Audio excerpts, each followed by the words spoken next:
Amici bellini, andiamo live.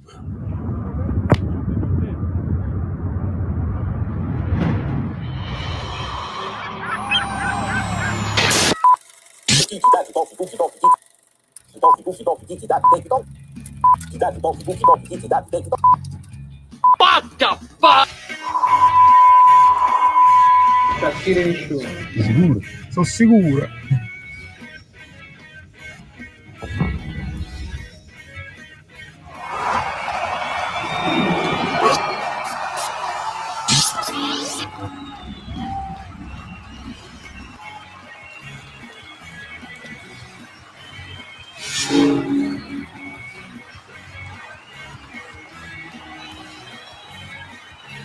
Allora, ci siamo.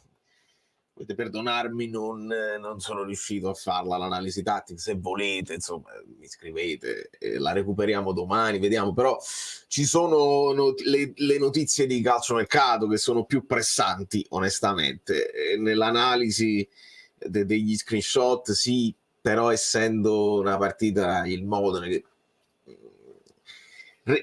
rivivremo sicuramente delle cose simili di squadre un po' più arroccate così, però non volevo soffermarmi troppo sulla partita col Modena, che è andata come è andata. Abbiamo visto, insomma, le parole di Conte, le parole di Manna erano un pochino più interessanti, ma ci sarà tempo di fare tutte le analisi. Un abbraccio a tutti, vi saluto, vi bacio. Abbiamo parecchi like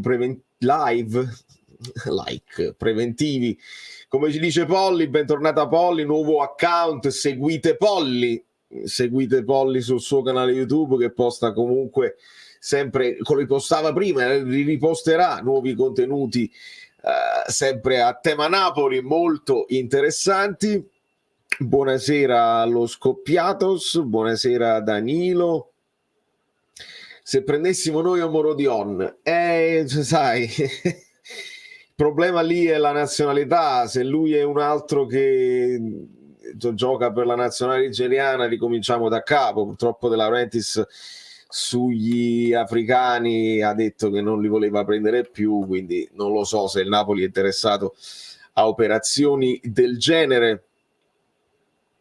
Stiamo dicendo like, non rovinate il numero, no? E invece di non rovinare il numero arriviamo direttamente a botte di 50, 150 like, 200 like, poi dobbiamo arrivare ai 1000, che sono la base oramai del canale, delle live e dei video. Io sono veramente fortunatissimo con la mia community.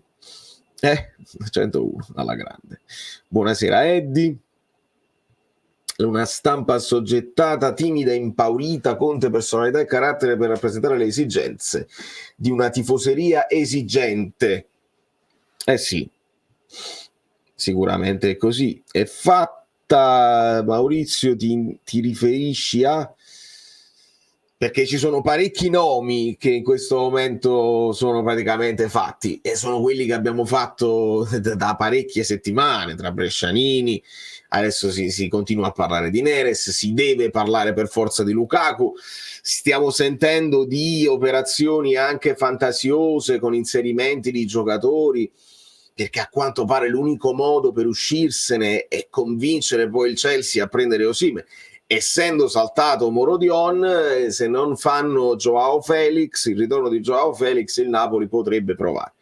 E il consiglio che secondo me il Napoli dovrebbe accettare, anche se ti offrono, se ti fanno uno scambio con Lukaku, con dentro un altro giocatore, e ti danno qualcosina di soldi che è lontano da quello che pensavi di prendere, Napoli devi accettare, perché non prendi qualcosa adesso, domani non lo sai. Non si può fare questo stallo continuo.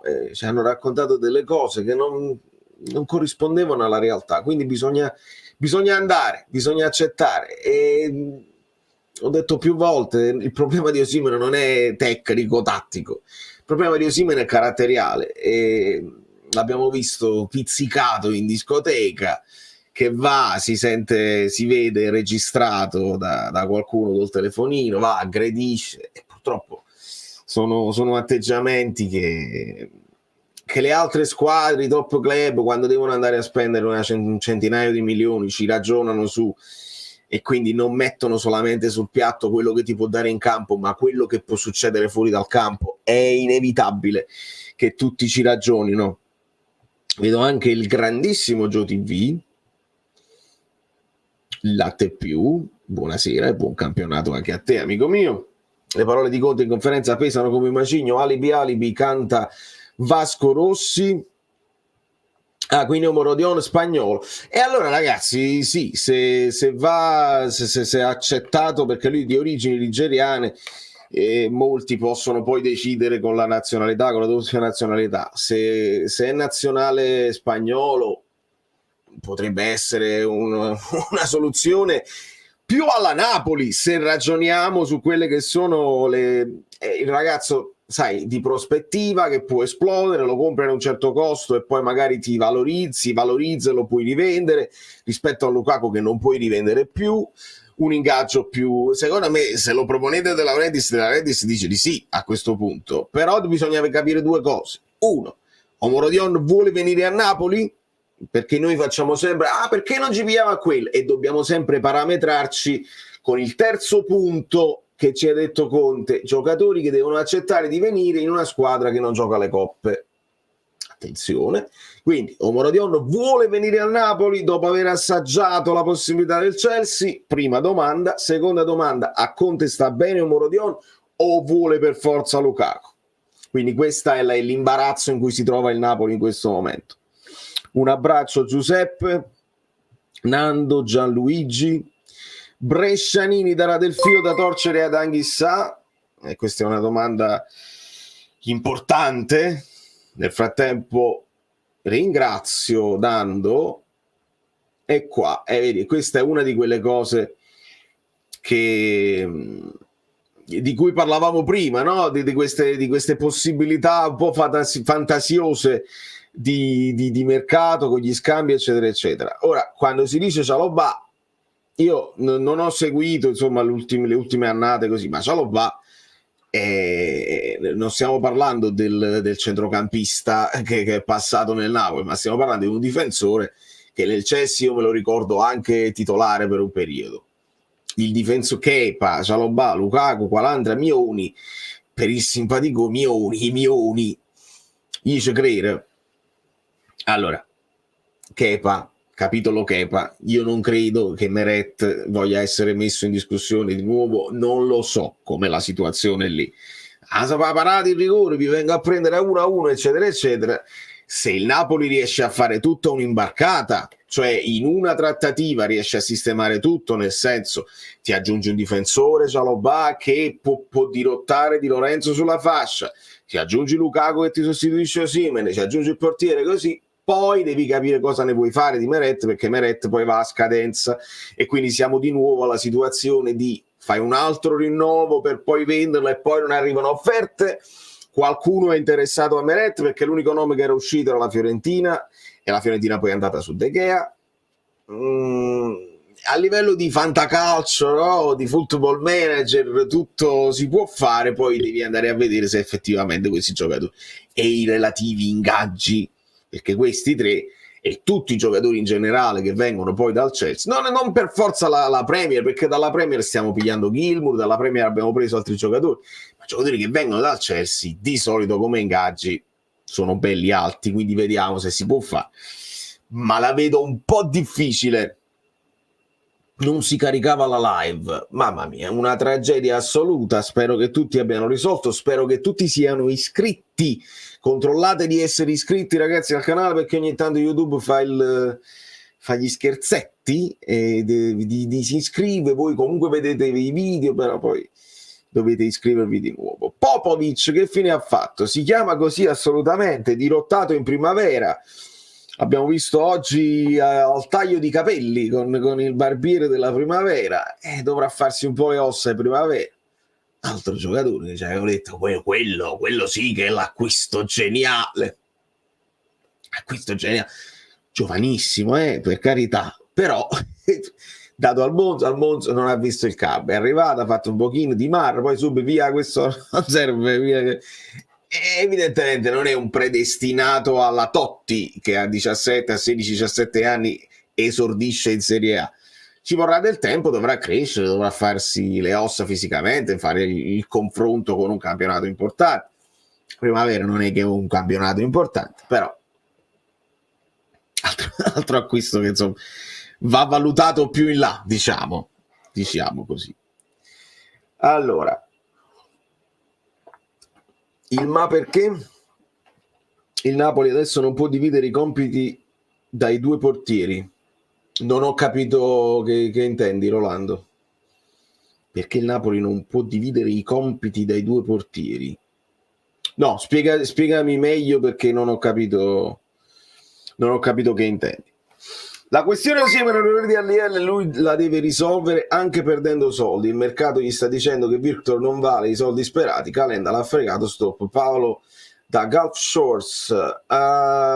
Sì, la deve risolvere, ma infatti il problema non è perdere i soldi, amico mio, perché Osimhen è completamente anche ammortizzato, cioè tu non fai minusvalenza con Osimhen. Io per questo, scherzando ovviamente, no? Ogni volta che usciva una notizia, dateci, vanno bene 100, no 120, vanno bene 80, se ci danno 30 milioni pure vabbè, 5 milioni pure vanno bene per Osimhen. È chiaro che è un illogico che vi dico, per te ne liberi il posto per la punta che deve essere quella che vuole Conte, e ti liberi dell'ingaggio che è pesante, che stiamo parlando di 10/11, ci ha detto Fabrizio Romano, di netto, di ingaggio netto.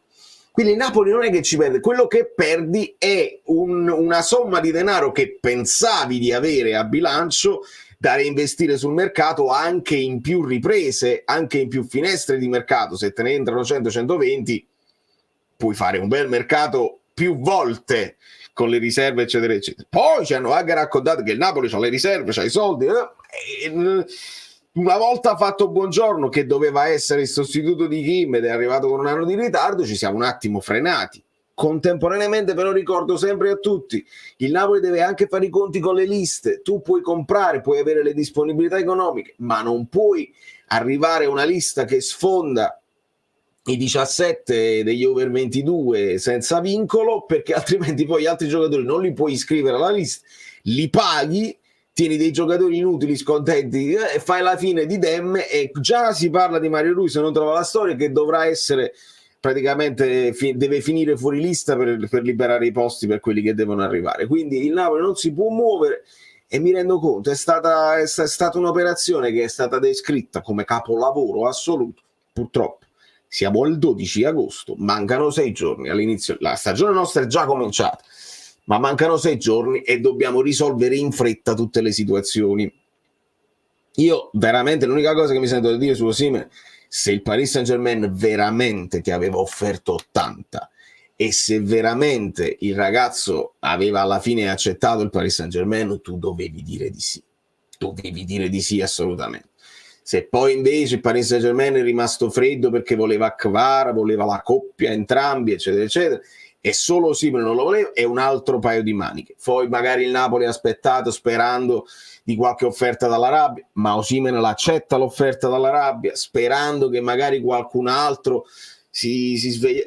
È un'operazione importante che tu non fai last minute, a meno che non sei proprio preso per la gola. Quindi in questo momento il Napoli è costretto a fare di necessità virtù. Quello che succede, devi dare una svolta in fretta.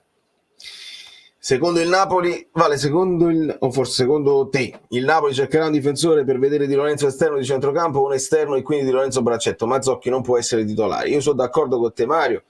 Non lo so, perché anche lì numericamente siamo pieni, però bisognerebbe chiedere a Conte: ti fidi di far giocare Nathan, ti fidi di far giocare Rafa Marin, ti convince Olivera Braccetto? Sono domande che si devono fare a Conte, perché con questi elementi tu puoi dirottare Buongiorno centrale e puoi dirottare, spostare ovviamente Rachmani Braccetto, così puoi far avanzare Di Lorenzo e così puoi tenere Mazzocchi come alternativa di Di Lorenzo.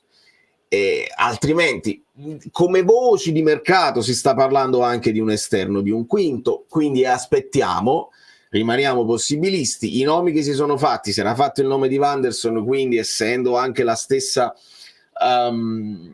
agenzia di procuratori di Neres, ecco, i due brasiliani insieme sulla stessa fascia è una cosa molto anche affascinante come ipotesi, vediamo se succederà.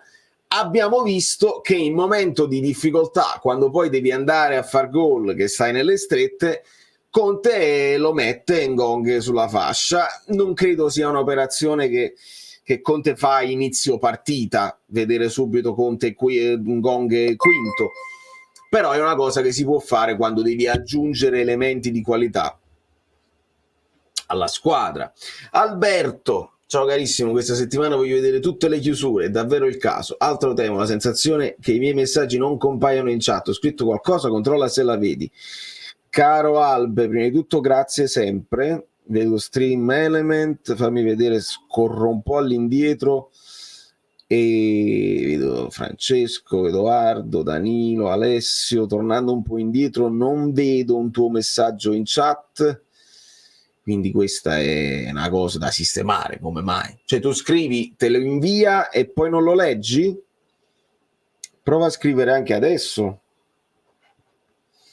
e vediamo. Comunque sì, hai ragione, bisogna assolutamente sistemare, ma proprio in fretta.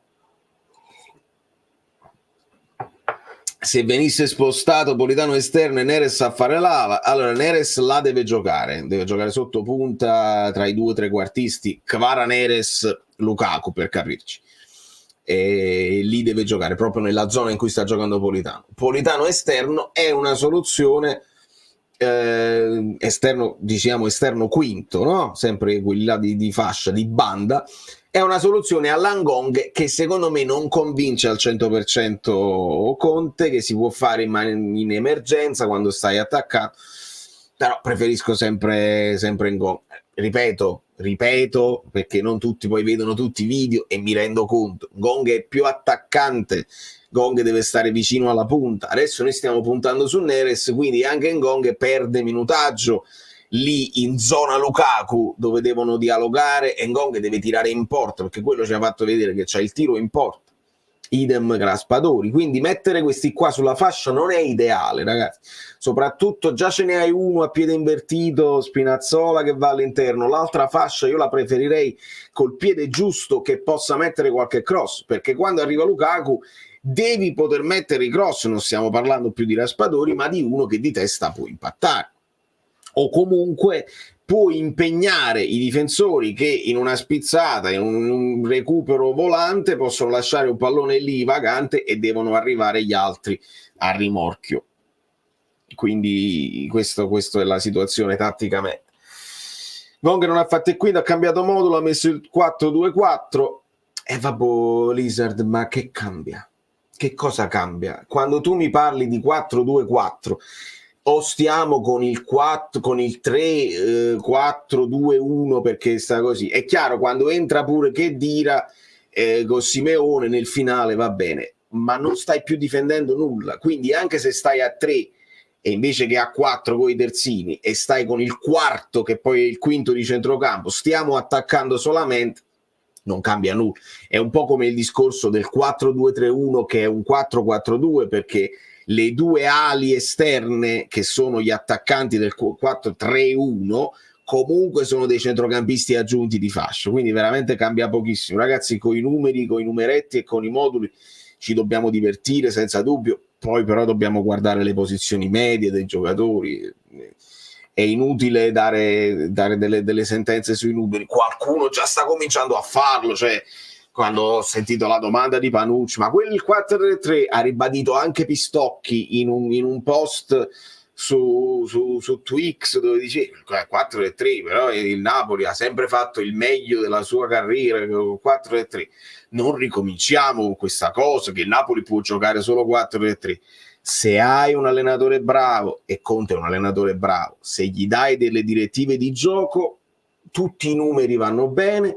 Leggasi il calcio che fa Inzaghi con la difesa a 3 ed è molto offensivo, leggasi quello che fa Gasperini, leggasi in piccolo quello che faceva Palladino, lo faceva con la difesa a 3, lo faceva con la difesa a 4.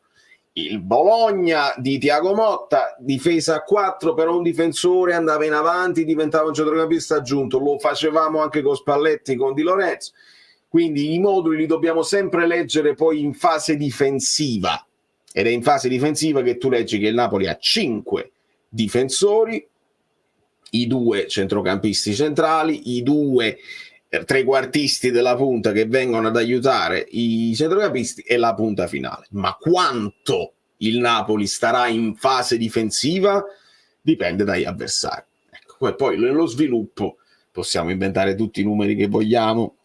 Il calcio di Inzaghi non è offensivo, niente di meno. Come non è offensivo, Enzo? Che stai dicendo?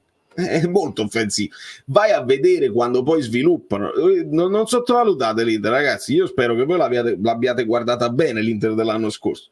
L'Inter sviluppa bene, va in velocità, riesce a fare ripartenze anche feroci con molti uomini, ma il calcio di Inzaghi è molto offensivo. Vanno a chiudere con i quinti, i terzi, i famosi braccetti che vanno a chiudere dall'altra parte e avanzano fino al limite dell'area di rigore. Come non è offensivo? Assolutamente. 200 like e sono pure pochi perché siamo in 350 circa. Saliamo.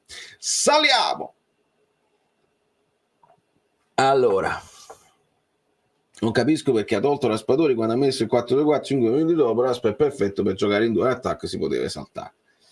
Vabbè, avrà pure speso molto in quel momento. Forse Conte aveva pensato dammi due che magari hanno un po' più di presenza in aria, qualche pallata, mossa un po' della disperazione. Io lo capisco quello che mi dici, perché è proprio lì che Raspadori deve giocare, con una punta vicino, eccetera, eccetera. Però veramente c'era poco modo di dialogare, era arrivato il momento del forcing e nemmeno poi ha funzionato con le 2 punte. Però sì, Raspa è proprio lì che dovrebbe giocare.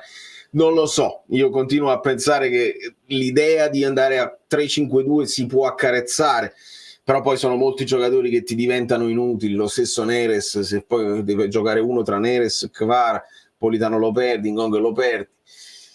Pare che se rimaniamo con 4 centrocampisti è più facile rimanere col modulo attuale. Si sa qualcosa di Gilmour? Niente, se dobbiamo... se ne parla con insistenza, dobbiamo capire. Il primo che dovrebbe entrare è Brescianini. Ci parlano di visite mediche domani, quindi quello dovrebbe essere immediato, e il che porterebbe all'uscita di Foloruscio, e si parla Foloruscio della Lazio. Tra Brescianini e Foloruscio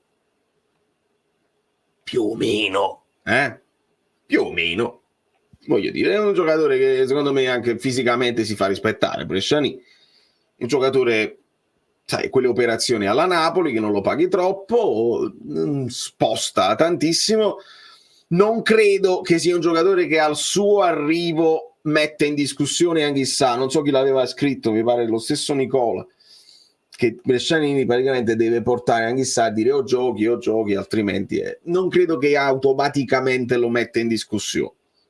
Speriamo che lo faccia, però, cioè speriamo che in allenamento Brescianini si dimostri talmente straripante che a quello che ha Anghissà ci aggiunge anche qualche gol in più nelle gambe, perché c'ha un buon tiro Brescianini, e quindi mettere un pochino di pepe, e ne hai 2 pronti che possono alternarsi, che Lobotka lo vedo inamovibile.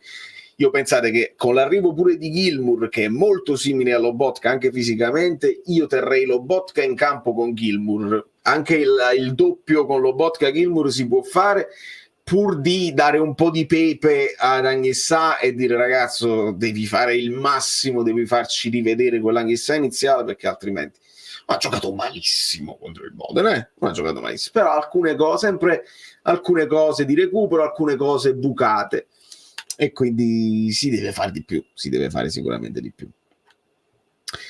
Un anno dove si sta ricostruendo un po' tutto, ma Conte dovrà comunque tirar fuori tantissimo per un eventuale posto in Champions. Portiamo pazienza, forza Napoli sempre. Gianca, sì, questo è un altro tema, il fatto di doverci rendere conto che non è facile, non dico non si può, ma sarà difficile sistemare tutto in questa finestra di mercato ed avere subito una squadra già bella pronta, senza difetti, e tutta sistemata e tutta completa subito. Le scorie sono tante, sia tra quelli che rimangono, giocatori che hanno delle scorie secondo me anche mentali da lasciarsi alle spalle, e quello si fa quando arrivano 3 vittorie consecutive. Ricordiamo questo numero tragico che l'anno scorso non siamo mai riusciti a fare. Fai 3 vittorie consecutive in campionato e allora anche quelli là che hanno sofferto l'anno scorso secondo me si riprendono un pochino e dice ok, questa aria 9 punti, questo è il Napoli che ci ricordiamo. Quando arriva così si risolvono quelle scorie. Poi ci sono le scorie di mercato, cioè di giocatori che non sono utili alla causa in questo momento, non sono ideali per l'allenatore e devi provare a piazzare. Sono talmente tanti che è difficile fare tutto insieme, quindi dobbiamo secondo me portare un po' di pazienza e aspettare almeno un altro paio di finestre di mercato. Qualcosa si dovrà fare a gennaio, non fare il gennaio che hai fatto l'anno scorso sicuramente, ma se devi fare qualcosa già essere pronto, impostare certe cose che tu dici non siamo riusciti a farla adesso perché i contratti lunghi, così rivediamoci per gennaio, se abbiamo ancora le esigenze la chiudiamo lì. Non sono stanco, sono stanchissimo, Daniele.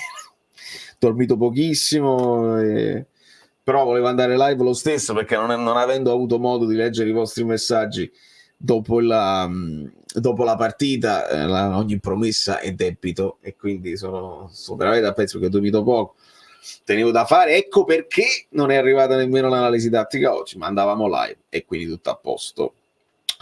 Valerio, ma le liste sono legate al regolamento italiano o è FIFA, cioè valido anche in Europa? È che Anto, e noi in Europa non ci stiamo, cioè che non ci riguarda la cosa. Neres è sicuro che verrà? Sicuro c'è solo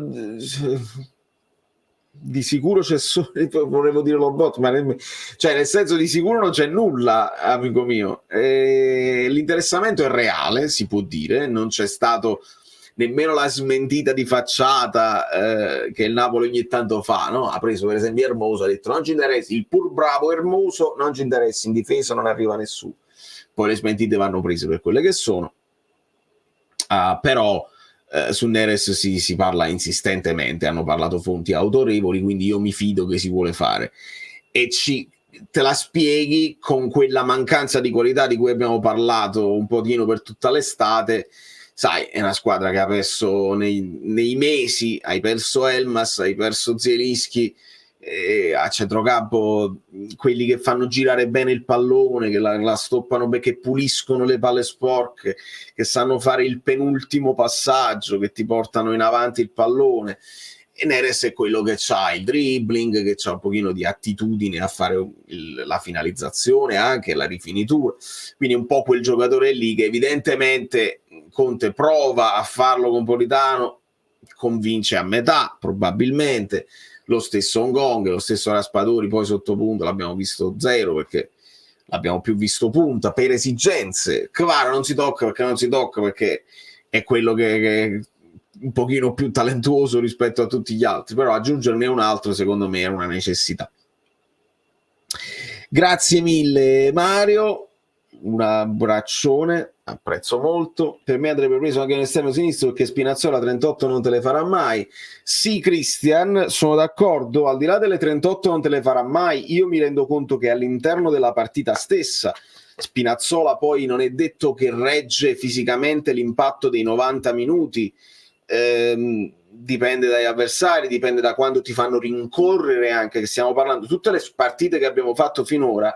Abbiamo rincorso sì un pochino il Girona, il Brest, però tutte partite dove eravamo molto più forti e quindi il Napoli che va in avanti. In alcune partite sei costretto a rincorrere gli avversari dove non sei necessariamente più forte sulla carta e lì gli chiedi il doppio lavoro a Spinazzola. Ecco perché il vice Spinazzola deve essere chiamato in causa non solo per quando Spinazzola tira il fiato e deve saltarne una, cosa possibile, ma anche a partita in corso. I quinti si cambiano riprendo sempre l'esempio dell'Inter, non perché ci piace l'Inter, ma perché è una squadra che pur con quel modulo, che è il 3-5-2, lo ricordiamo sempre, però è uno dei cambi che Inzaghi si gioca, è cambiare i quinti, gli dai di tua freschezza sulla fascia e c'è sempre gente che ti rifornisce con i cross e ti va a difendere.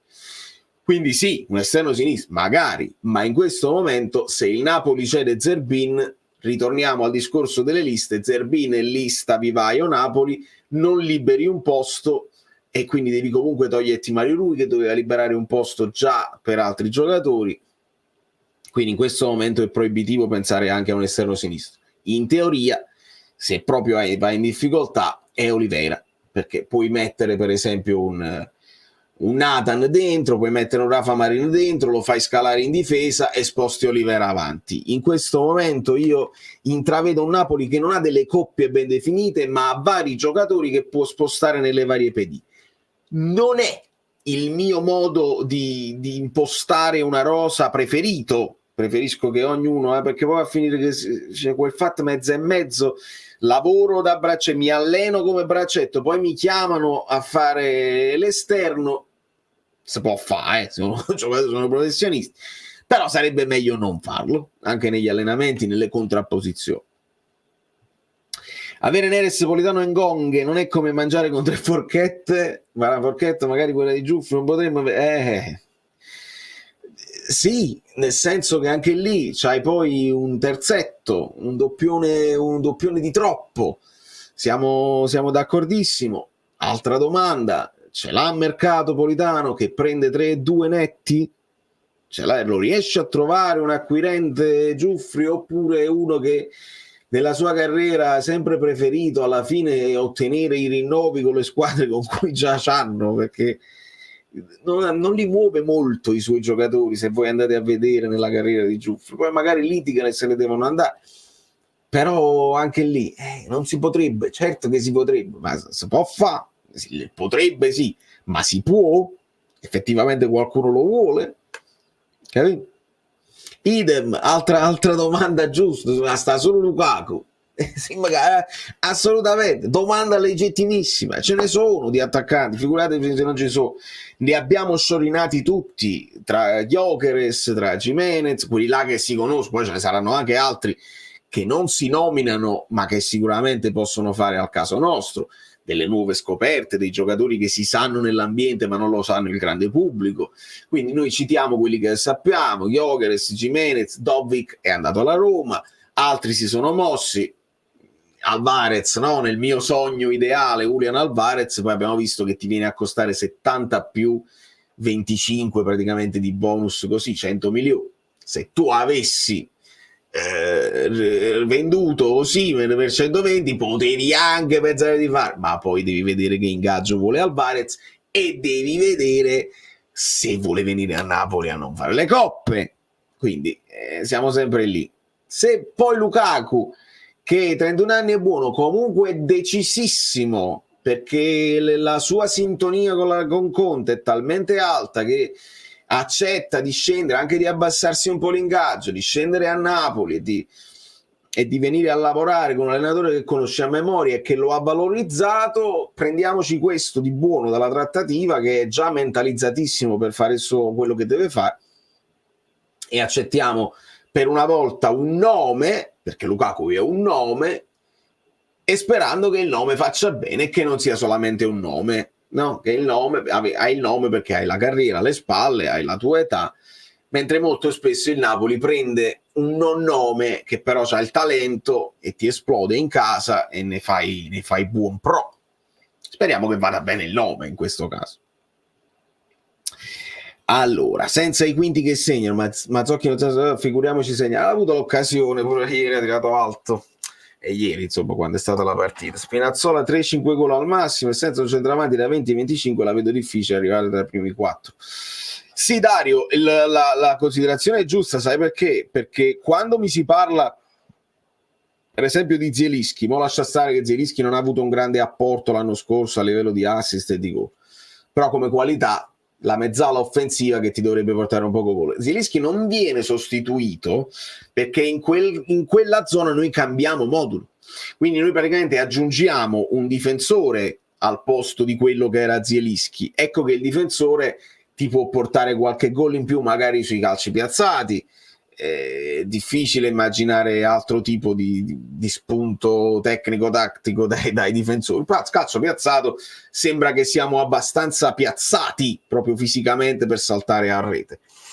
Quindi sì, quello che non ti arriva dai centrocampisti, perché sono rimasti gli stessi due, quelli senza gol nelle gambe, qualcuno da qualche parte deve uscire, e sicuramente gli esterni che vanno a chiudere l'azione. Ce l'ha cominciato a dire anche Conte, non possiamo lasciare Raspadori da solo, dobbiamo riempire l'area, qualcuno che abbia più gol lo deve fare.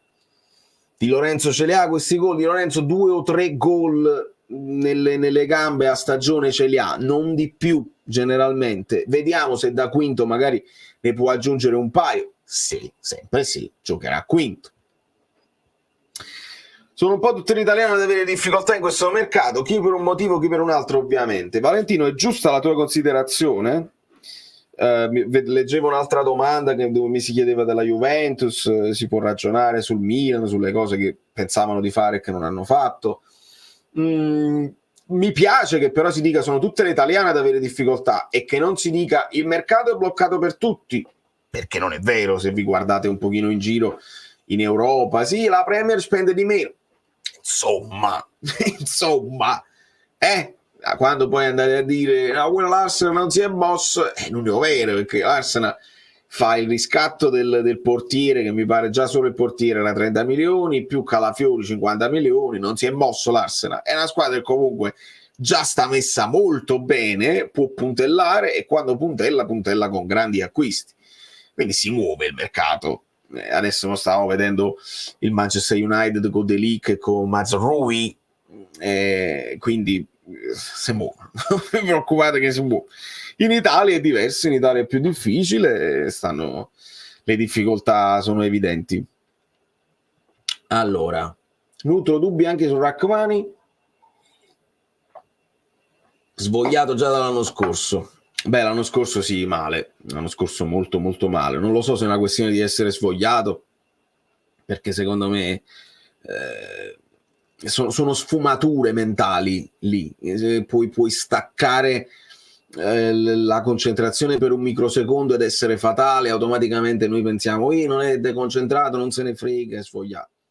Sono microsecondi, poi ci sono dei momenti in cui li vedi che stanno belli concentrati, intervengono puliti, oppure vanno in avanti con grande foga, oppure una volta protestano l'arbitro, una volta no, e quindi lì noi facciamo le pulci anche all'atteggiamento proprio dell'uomo insieme al calciatore.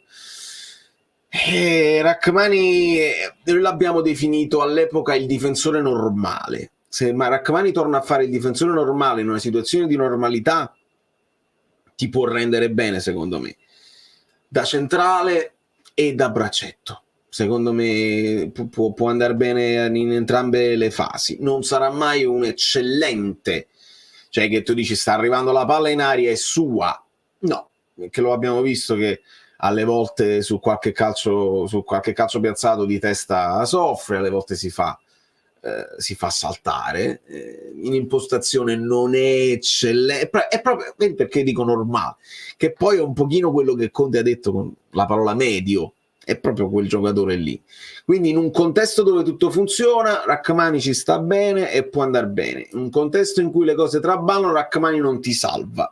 Ecco, penso che si possa definire così. Però se sostituire Rachmani diventa veramente difficile.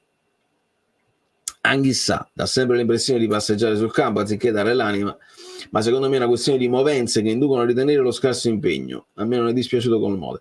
Angelo, sono d'accordo, è un po' quello che ti facevo il discorso anche su Rachmani. Alle volte noi vediamo dei momenti anche isolati dall'interno della partita e diciamo non è detto, e purtroppo Anghissà ce l'ha questa cadenza, anche quando si libera del pallone lascia andare la gamba con molta nonchalance, E delle volte, dato che l'abbiamo visto molto dominante, abbiamo pensato, vabbè, lui sa proprio di essere più forte di tutti i centrocampisti che affronterà, e quindi sembra che non dà quella cosa di ringhiare.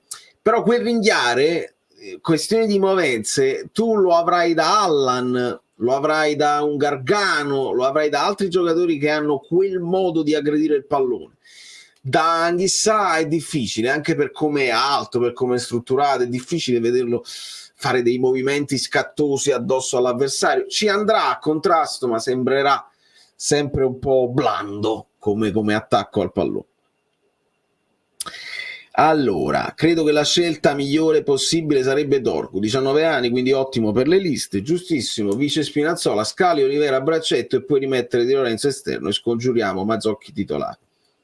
Ottimo, direi ottimo tutto, nel senso Dorgu ha fatto un finale di stagione molto importante e profilo interessante, offensivo, giovane, margini di miglioramento sicuramente. Vice Spinazzola, sicuramente, Scali, Olivera, Braccetto e quindi pensiamo a Olivera, Buongiorno, Rachmani e quindi puoi spostare Di Lorenzo.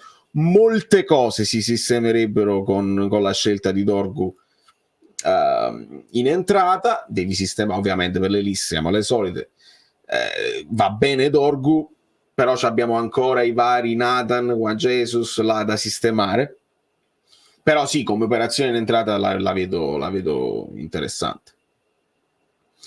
Ma quando mai il Napoli ha preso l'Haaland della situazione? Abbiamo fatto dei gran colpi, alle volte anche semi sconosciuti, vedi Kvara, pochissime volte è stato protagonista del mercato, comunque fiducia.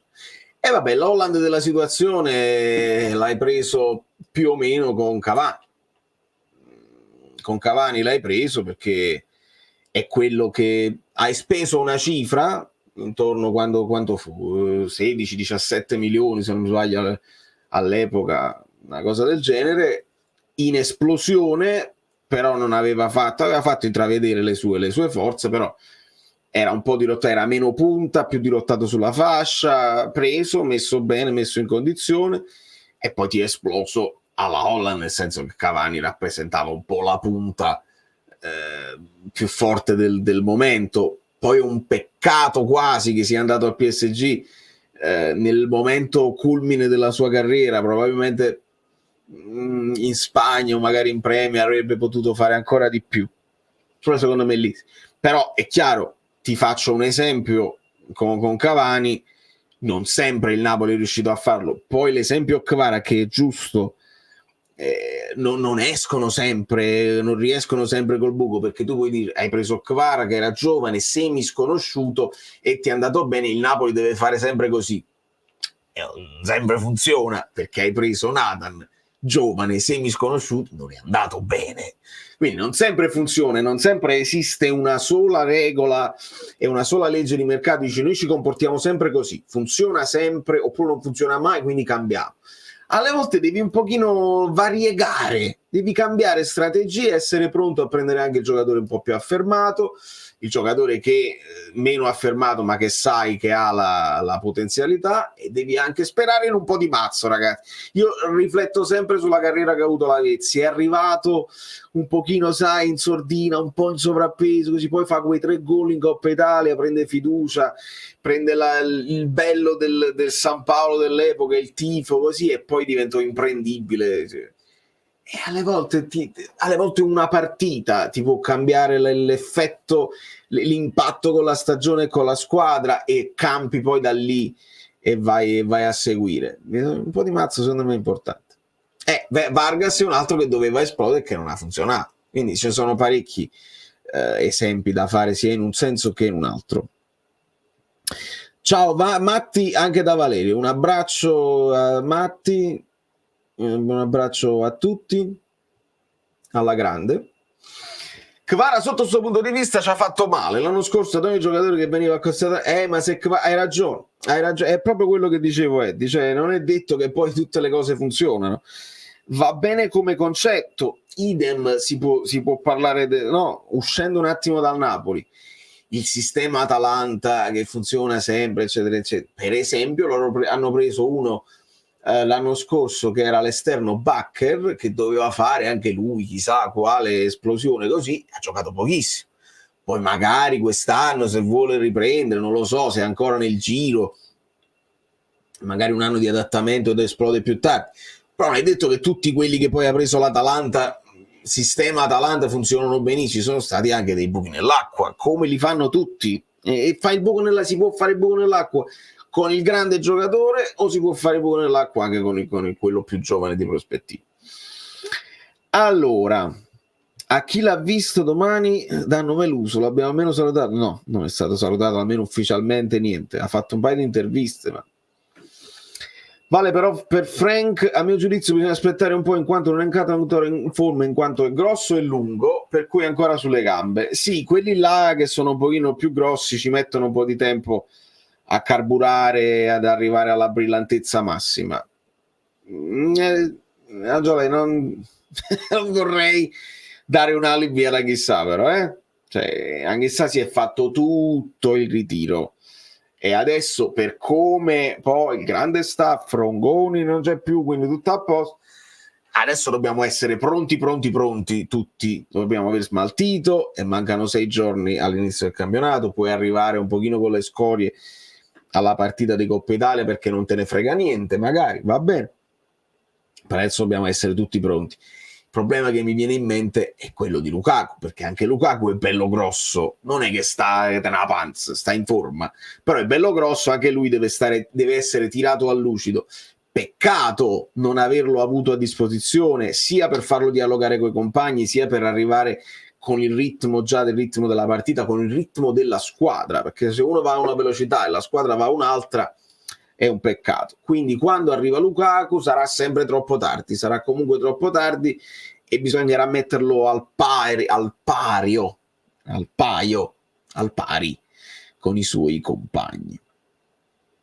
Dall'Inghilterra scrivono 60 milioni più Lukaku e una scelta tra Kepa, Chalobah e Casadei. Sì, non so se sia vero. Come vedi, Cortex, avevo ricevuto un altro messaggio simile.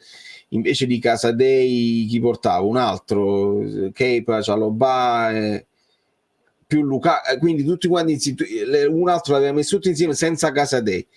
Casadei, altro nome che poteva essere interessante perché come giovane di prospettiva ne parlano tutti i famosi videogiochi, eccetera eccetera. A me mi sembrano tutte scelte, tutte possibilità fantasiose, facili per far parlare un pochino i tifosi. Non lo so quanto siano fattibili, onestamente. Oggi ho visto giocare Dorgu per la prima, molto forte. Cesare dice hai ragione, Ablo Versatile fosse Fabio Versatile, Fablo? Me lo sono perso per strada. Allora, i like. Immaginatevi una lentezza di manovra così marcata dopo tutti quei giorni di ritiro. Dipende unicamente dalla mancanza punta e qualità nei quinti. Perché non gioca Simeone? Infortunio di mercato. E questa è anche l'altra domanda, dice Simeone non avrà convinto appieno.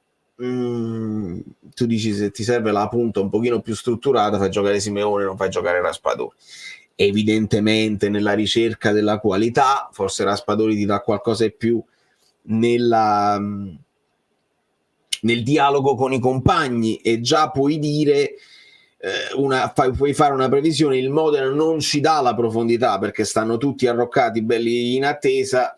Anche un giocatore che ti potrebbe dare un vantaggio sulla profondità come Simeone potrebbe risultare inutile, mentre un Raspadori se viene dentro e dialoga a centrocampo aumenti un pochino il numero a centrocampo, pareggi la superiorità numerica che avrebbero loro che si difendono, e qui in teoria tutto va bene se le cose funzionano. Se poi non funzionano ovviamente risulta che Raspadori è Kurt, che Achillate è meglio e quindi così. Però l'infortunio di mercato è da analizzare come frase, perché sapevamo di Simeone in uscita insieme a Khedira. Adesso Khedira ha sbagliato rigore, Simeone l'ha segnato e si parla che Khedira in uscita, Simeone resta. Come vedete, alcune delle cose che escono dagli esperti di mercato sono soffiate che effettivamente si sanno, altre sono un pochino cose che vengono dette un po' per noi, un po' per i tifosi. Diamo il benvenuto anche a Salvatore Scamardella. e trovi il canale Telegram per le notifiche in descrizione, non te lo perdere, non te lo perdere. Paraspadore lo sa che in questa squadra, lo so, purtroppo quando va tutto bene nel sistema oleato tu lo metti anche in Champions League e segna e fai le gol bellissimi così. Se vuoi impostare questa squadra su un tipo di gioco un po' più fisico, è ovvio che soffre Raspadori e soffre un pochino tutta la manovra, perché non puoi lanciare sulla punta, non ti puoi affidare a quello, e magari hai trovato un pochino di aria sulle ali, puoi arrivare al cross, poi ci devi ragionare: che faccio? Crosso alto, crosso a mezza altezza, ho perso un'occasione perché il cross è un'occasione sprecata. Raspadori va male, ma la stiamo riempendo l'aria, come ti ha detto anche Conte, quindi dare uno sfogo in più. Magari un difensore si va a prendere quello là che sta riempendo l'aria, che è più grosso. Raspadori di rapina potrebbe anche farlo un gol così. Ci sono stati grandi punte che erano piccolini fisicamente, che si facevano rispettare, che segnavano comunque grappoli, i famosi grappoli di gol. In questo caso non è così. Allora, buonasera la salva, benvenuto.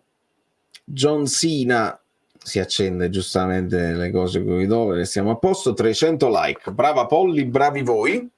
Siamo comunque in 400, ma considerando i 100 like preventivi probabilmente possiamo arrivare a 350, non voglio essere troppo esagerato.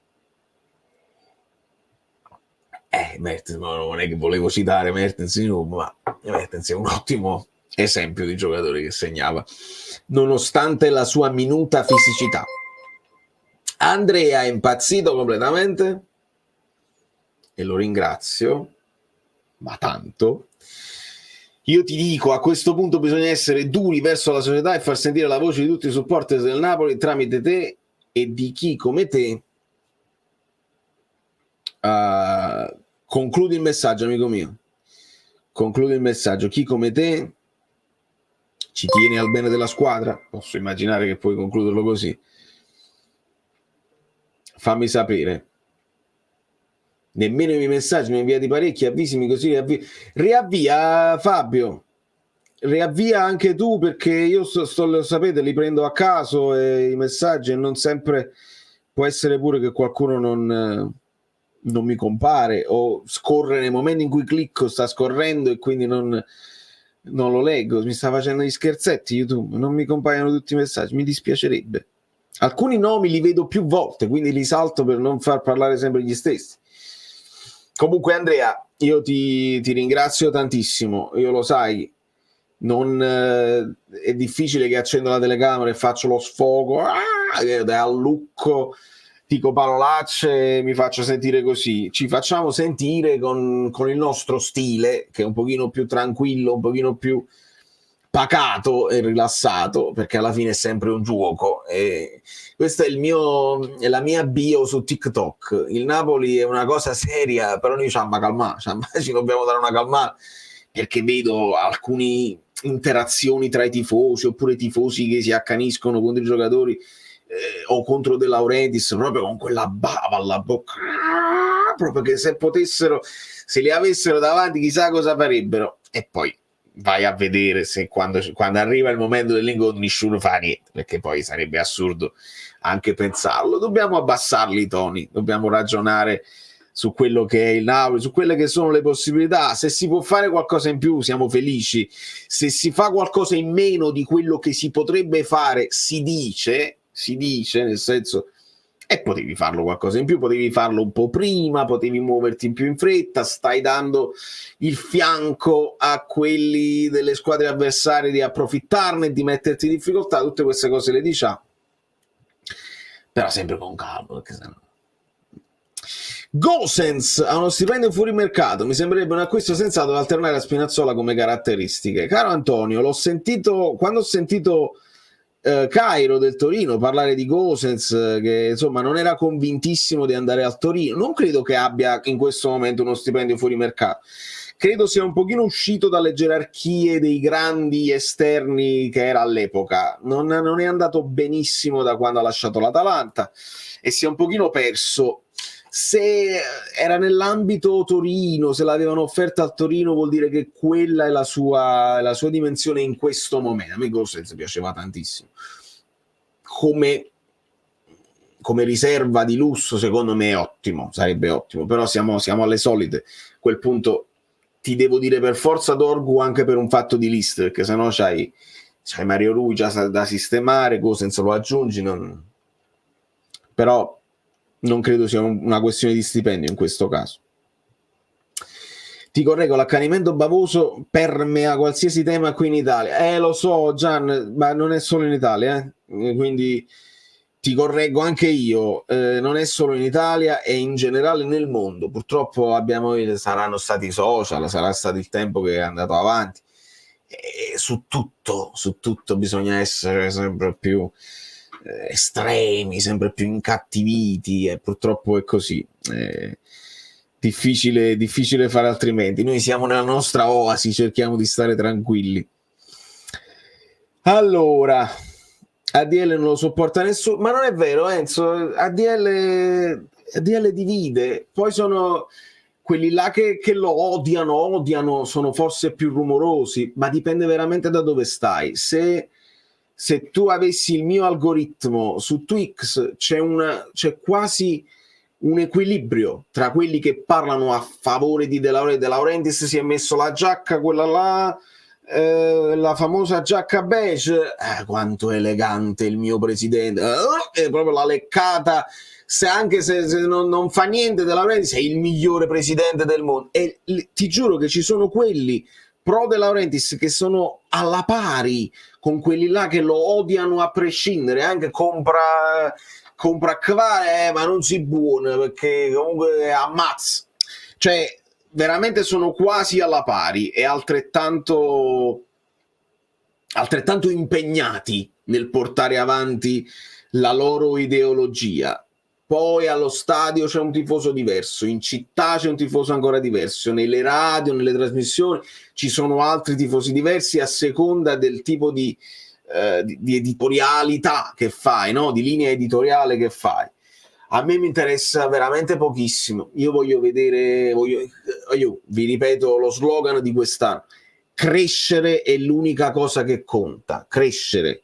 Sei arrivato decimo, benissimo, purtroppo devi subire le conseguenze di essere arrivato decimo e devi ricrescere, devi puntare al sesto posto, settimo, quinto magari.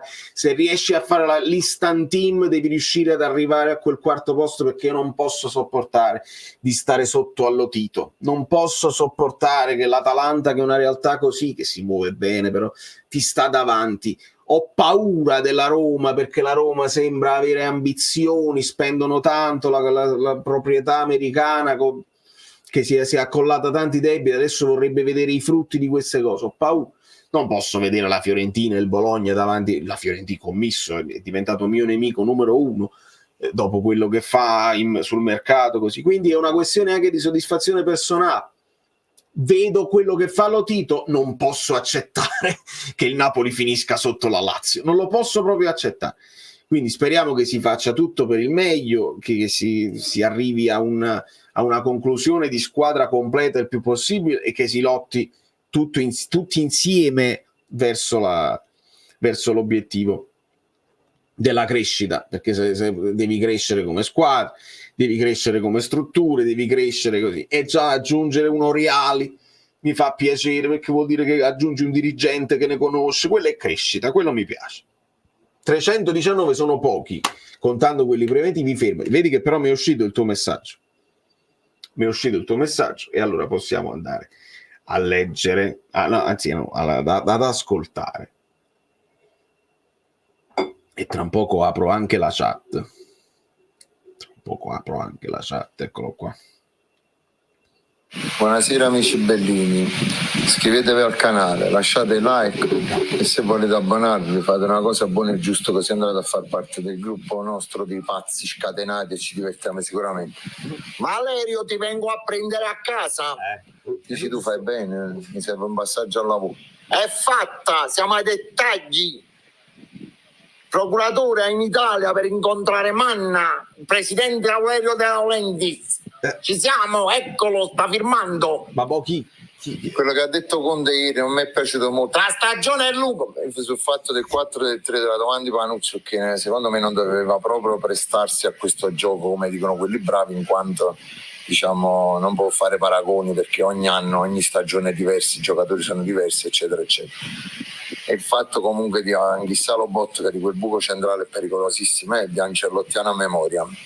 Il buco centrale non siamo più abituati a vedere il centrocampo a due, quindi lo capisco, anche visivamente fa strano, però in alcune occasioni vedere che poi ci sono 3 difensori ti lascia un pochino più tranquillo, perché almeno 2 devono rimanere bloccati, quindi secondo me si chiude sempre a 3, nel senso che un braccetto deve andare e uno deve rimanere, e uno dei 2 centrocampisti mentre va, l'altro deve fare le preventive, deve rimanere così, quindi resta sempre un centrale, diciamo, pensando al Modena, sempre un Rachmani con Buongiorno per esempio, così se Di Lorenzo sta andando, e un Anghissà che è rimasto più dietro rispetto a Lobotka che stava impostato.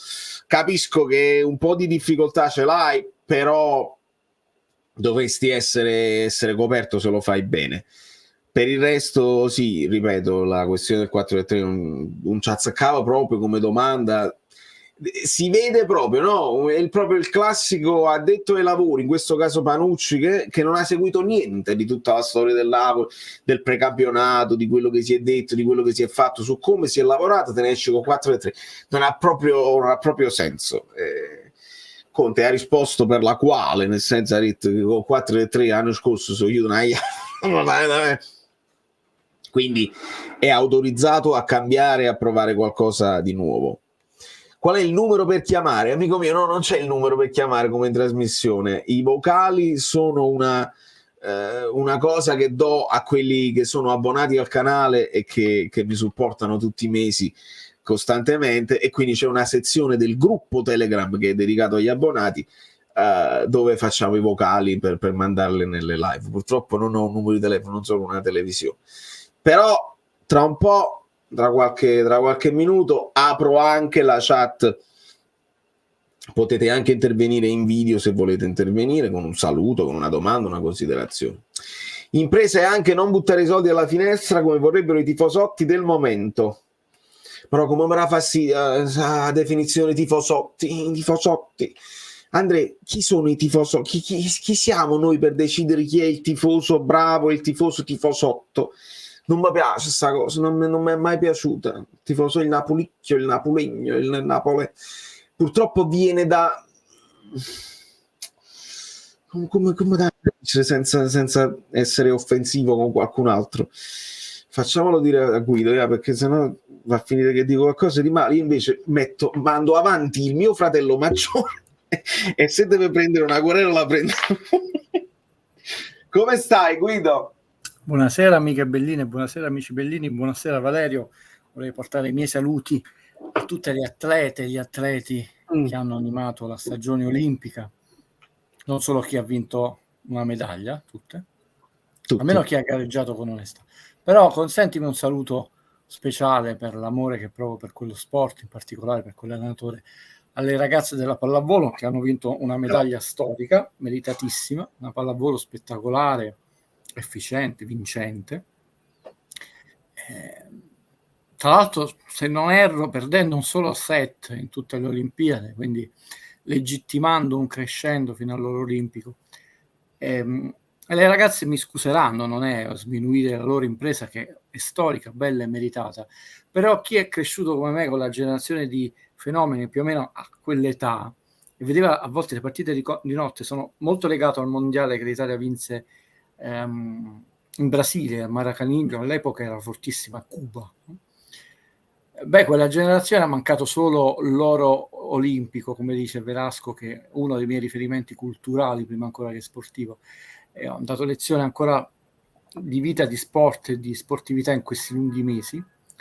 Quell'abbraccio finale tra Bernardi e Velasco mi ha riportato a quell'età di gioventù, è stato molto molto commovente, già prima l'oro. Questo no, è un abbraccio che ti arriva da Daniele. Grazie. e poi a questi due fenomeni, entrambi adesso in panchina, anche Gianni in panchina, però loro l'ha fatto vincere alla Francia, quindi è proprio una generazione di fenomeni. Brave le nostre ragazze, che mi scuseranno se non faccio alcun riferimento al colore della loro pelle, ma io non sono ricco e famoso come quel giornalista. Benissimo. Ringrazio Daniele per il saluto. Tra un pochino apriamo anche i rubinetti, così facciamo entrare qualcuno che vuole salutarci in video. Guido, è una live che non significa niente, nel senso che non possiamo raccontare ancora di chiusure, ci sono avvicinamenti di queste operazioni di mercato, ma ancora non si è definito nulla e mancano 6 giorni? Sì, diciamo che secondo me, evitando le infinite strade, anche perché non avremmo il tempo, tracciamole solo 2. La prima, è secondo me, che porta a una notevole infelicità, è quella che insomma non abbiamo seguito noi e non seguiremo mai dall'inizio, dell'Istituto Luce, che ha raccontato in questi lunghi mesi, che fortunatamente mi sono perso. Ogni tanto l'ottimo Fabio Versati e non solo mi mettono al corrente e hanno tutta la mia benevolenza, visto che in questi mesi, vabbè, a parte questo, e ovviamente battute a parte, insomma, i tifosi possono rimanere male, no? da una situazione che è molto distante da quella raccontata. Se uno invece fa affidamento non neanche alla logica, semplicemente alla storia, no? Limitandoci a quella della gestione De Laurentiis, quindi senza andare all'ottimo Vinicio, Ferlaino, eccetera. Beh, poi è un mercato del tutto in linea con quelle che sono sempre state le dinamiche, le tempistiche, le difficoltà, a volte farraginoso, no, del mercato del Napoli, quindi nessuna delusione, che non significa che scoppiettante, no? Però almeno non si discosta da quello che è stato raccontato dall'Istituto, che ovviamente rende infelici molte persone. È chiaro che il campo, penso che molti di voi l'avranno visto, sarà agosto, quello che volete, però ci sono delle regole sempre valide, quelle nel calcio, per quanto sia cambiato da tanti punti di vista, e tu te ne accorgi della qualità. Una cosa sono le gambe pesanti, certi meccanismi, a volte chiusure di azioni di triangoli per pochissimo perché ti manca quella brillantezza, un altro è proprio la mancanza di idee. È un pizzico di qualità in queste 2 stagioni Napoli l'ha persa, Mertens, Fabian Ruiz, Zelinski, Lozano, Elmas e anche il sostituto di questi giocatori che doveva essere Livingston, che ha fatto bene a me. Insomma, chi ha sostituito Tizio, Caio? Quindi la situazione è questa, mancano 6 giorni, anche qui io mi ero scomodato una sola volta, quindi non mi sono manco stancato in questo nella vita su Osimhen. Valerio, che è libero e indipendente, non è che è una replica bella o migliore di Guido, anche lui fa ragionare la testa. Ragionavamo per logica, anche qui ci sono tutti gli elementi societari sul mercato del giocatore, cioè che la situazione di me sarebbe stata complessa, lunga, macchinosa, non così immediata, Eric. Poi casomai domani viene venduto a 145 milioni al City e il titolo di Ser a De Laurentiis, e tutti vedete, chiedete scusa, però insomma ci avevamo visto bene. E anche qui chi è andato appresso all'Istituto Luce sta anche un po' incacchiato com'è, perché poi ce li siamo fumati tutti i sigari, però sono arrivati solo 2 giocatori e uno insomma svincolato. Quindi la situazione è sì, che poi sarà difficile giustificare eventuali arrivi che casomai giocano benissimo ma non hanno partecipato all'allenamento che Tana delle Tigri in confronto era la danza classica, eccetera, perché noi sappiamo che i 2 titoli del Napoli, sangue, vomito e sudore, insomma, sono meravigliosi. La situazione è questa. Non è preoccupante se uno rimane in linea con la logica. Può essere preoccupante se uno pensa veramente che Napoli quest'anno vincerà lo scudetto, perché lì la forbice, la squadra che deve lottare e vincere lo scudetto, e la realtà è rotta, non è manco allargata. È chiaro. Guido, ci teniamo, non lo so se ti vuoi tenere questa domanda per dopo, vogliamo rimanere un po' sul campo o se vuoi rispondere subito. È vera sta storia della quadra trovata tra società e giunta comunale per il rifacimento del Maradona? Sono solite le solite chiacchiere. Io ho detto nel finale di un video di qualche giorno fa che mi rifiuto di commentare finché non vedo l'impalcatura, perché l'abbiamo sentito troppe volte, non è mai successo niente, e quindi questi commenti a vuoto, mi rendo conto che i tifosi che vale di vogliono sapere, stiamo di fronte a un nuovo bluff oppure c'è qualcosa di vero. Io mi sono rifiutato. Noi sappiamo che hanno abbattuto, vedo di mandartela al volo, parte della curva dello stadio di Firenze. Comunque penso che sia smanettate sul computer e trovate pure quelle foto, non è che sono esclusive mie, cioè, io vivo nello stesso multiverso vostro. Prego, Popovic. Popovic in gol con la Primavera. Grande Nicola. Quindi sono stesse voci, dichiarazioni che avete voi, nel senso sin qua non vi posso dire nulla, non perché non sono disinteressato, tra l'altro ciascuno ha i suoi, oltre che i miti, ha le sue passioni, punti di rottura, possono anche essere fissazioni, però io sono molto legato alla questione stadio, stato San Paolo, cioè proprio particolarmente per ragioni infinite, alcune ve le ho dette, quindi non mi piace, lì sono abbastanza serio, questo qualunquismo. Tra l'altro lo stadio, se si dice come paradosso, hai fatto un errore grande come una casa, perché la casa non la puoi non vedere, lo stadio è ancora più grande, no? Non ho nulla di vero da dirvi, non voglio dire nulla che dice poi arriva qualcuno, siete soliti disfattisti, cioè progetti non ne sono stati presentati. Il timore resta sempre lo stesso, che poi alla fine faranno una sorta di rattoppo, perché qua ci dobbiamo mettere in chiaro, insomma, nessuno ha mai parlato di abbattere e costruire uno stadio nuovo lì dove prima c'era il San Paolo, totalmente nuovo. Sono sempre quelle frasi dette, non dette, che sono assolutamente ricevibili, perché parliamo di qualcosa che qua non c'entra niente il mercato, perciò sono serio, non sono 11 finali, non è quelle cose volubili, un filo d'erba che ha cambiato la traiettoria. Le norme nazionali e anche nel caso, diciamo, comunali, diritto amministrativo, cioè sono conosciute, ma non vengono mai citate, noi le abbiamo citate nel canale di Valerio, progetti, finanziamenti, tempistiche. Io mi vedo quasi giornalmente lo stadio di avanzamenti dei lavori dello stadio dell'Everton. Ragazzi, ci vuole quel tempo per costruire uno stadio mediamente piccolo, cioè non stadi da 70, 80, 90 mila spettatori, parliamo di stadi da 45, 50, 55 mila spettatori. Quindi 2 anni e mezzo, 3 anni servono. E non lo dice Guido Gentile, ci sono decine e decine e decine di stadi in questi anni costruiti in varie parti d'Europa. Quindi se poi la cantieristica, l'ingegneria, l'edilizia, l'architettura, giusto a Napoli è un altro multiverso, e vabbè, ci crederemo. Però non abbiamo nessuna novità. Il tempo passa, soprattutto per esempio nel centro sportivo, perché che era più immediata la cosa, perché poi finisce il fitto, certo. No, ma lì verrà rinnovato di un altro anno, cioè stiamo parlando del nulla.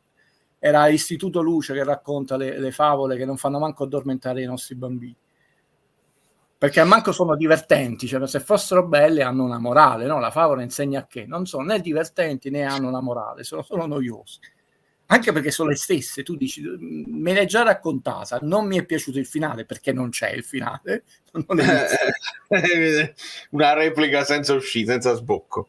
Antonio ci dice: il Chelsea ha offerto 60 milioni più Lukaku e Kepa per Osimhen, che ne pensi? Allora, prendo questo messaggio per tutti quelli che magari sono entrati più in là con la live, ne abbiamo parlato dall'inizio proprio della live, mi sono arrivate una serie di offerte ufficiali da parte del Chelsea. Uno ha inserito Casadei, un altro ha inserito Chalobah, Kepa sempre in mezzo perché giustamente Meret non so io non lo so se il Chelsea ha offerto 60 milioni più Lukaku e Kepa per Osimhen, non lo so. Ricordo che per quello che ci fanno sapere sempre, il Chelsea vorrebbe tutti i soldi per Lukaku, che erano tipo 43 milioni, mentre il Napoli voleva offrire una roba tipo 25.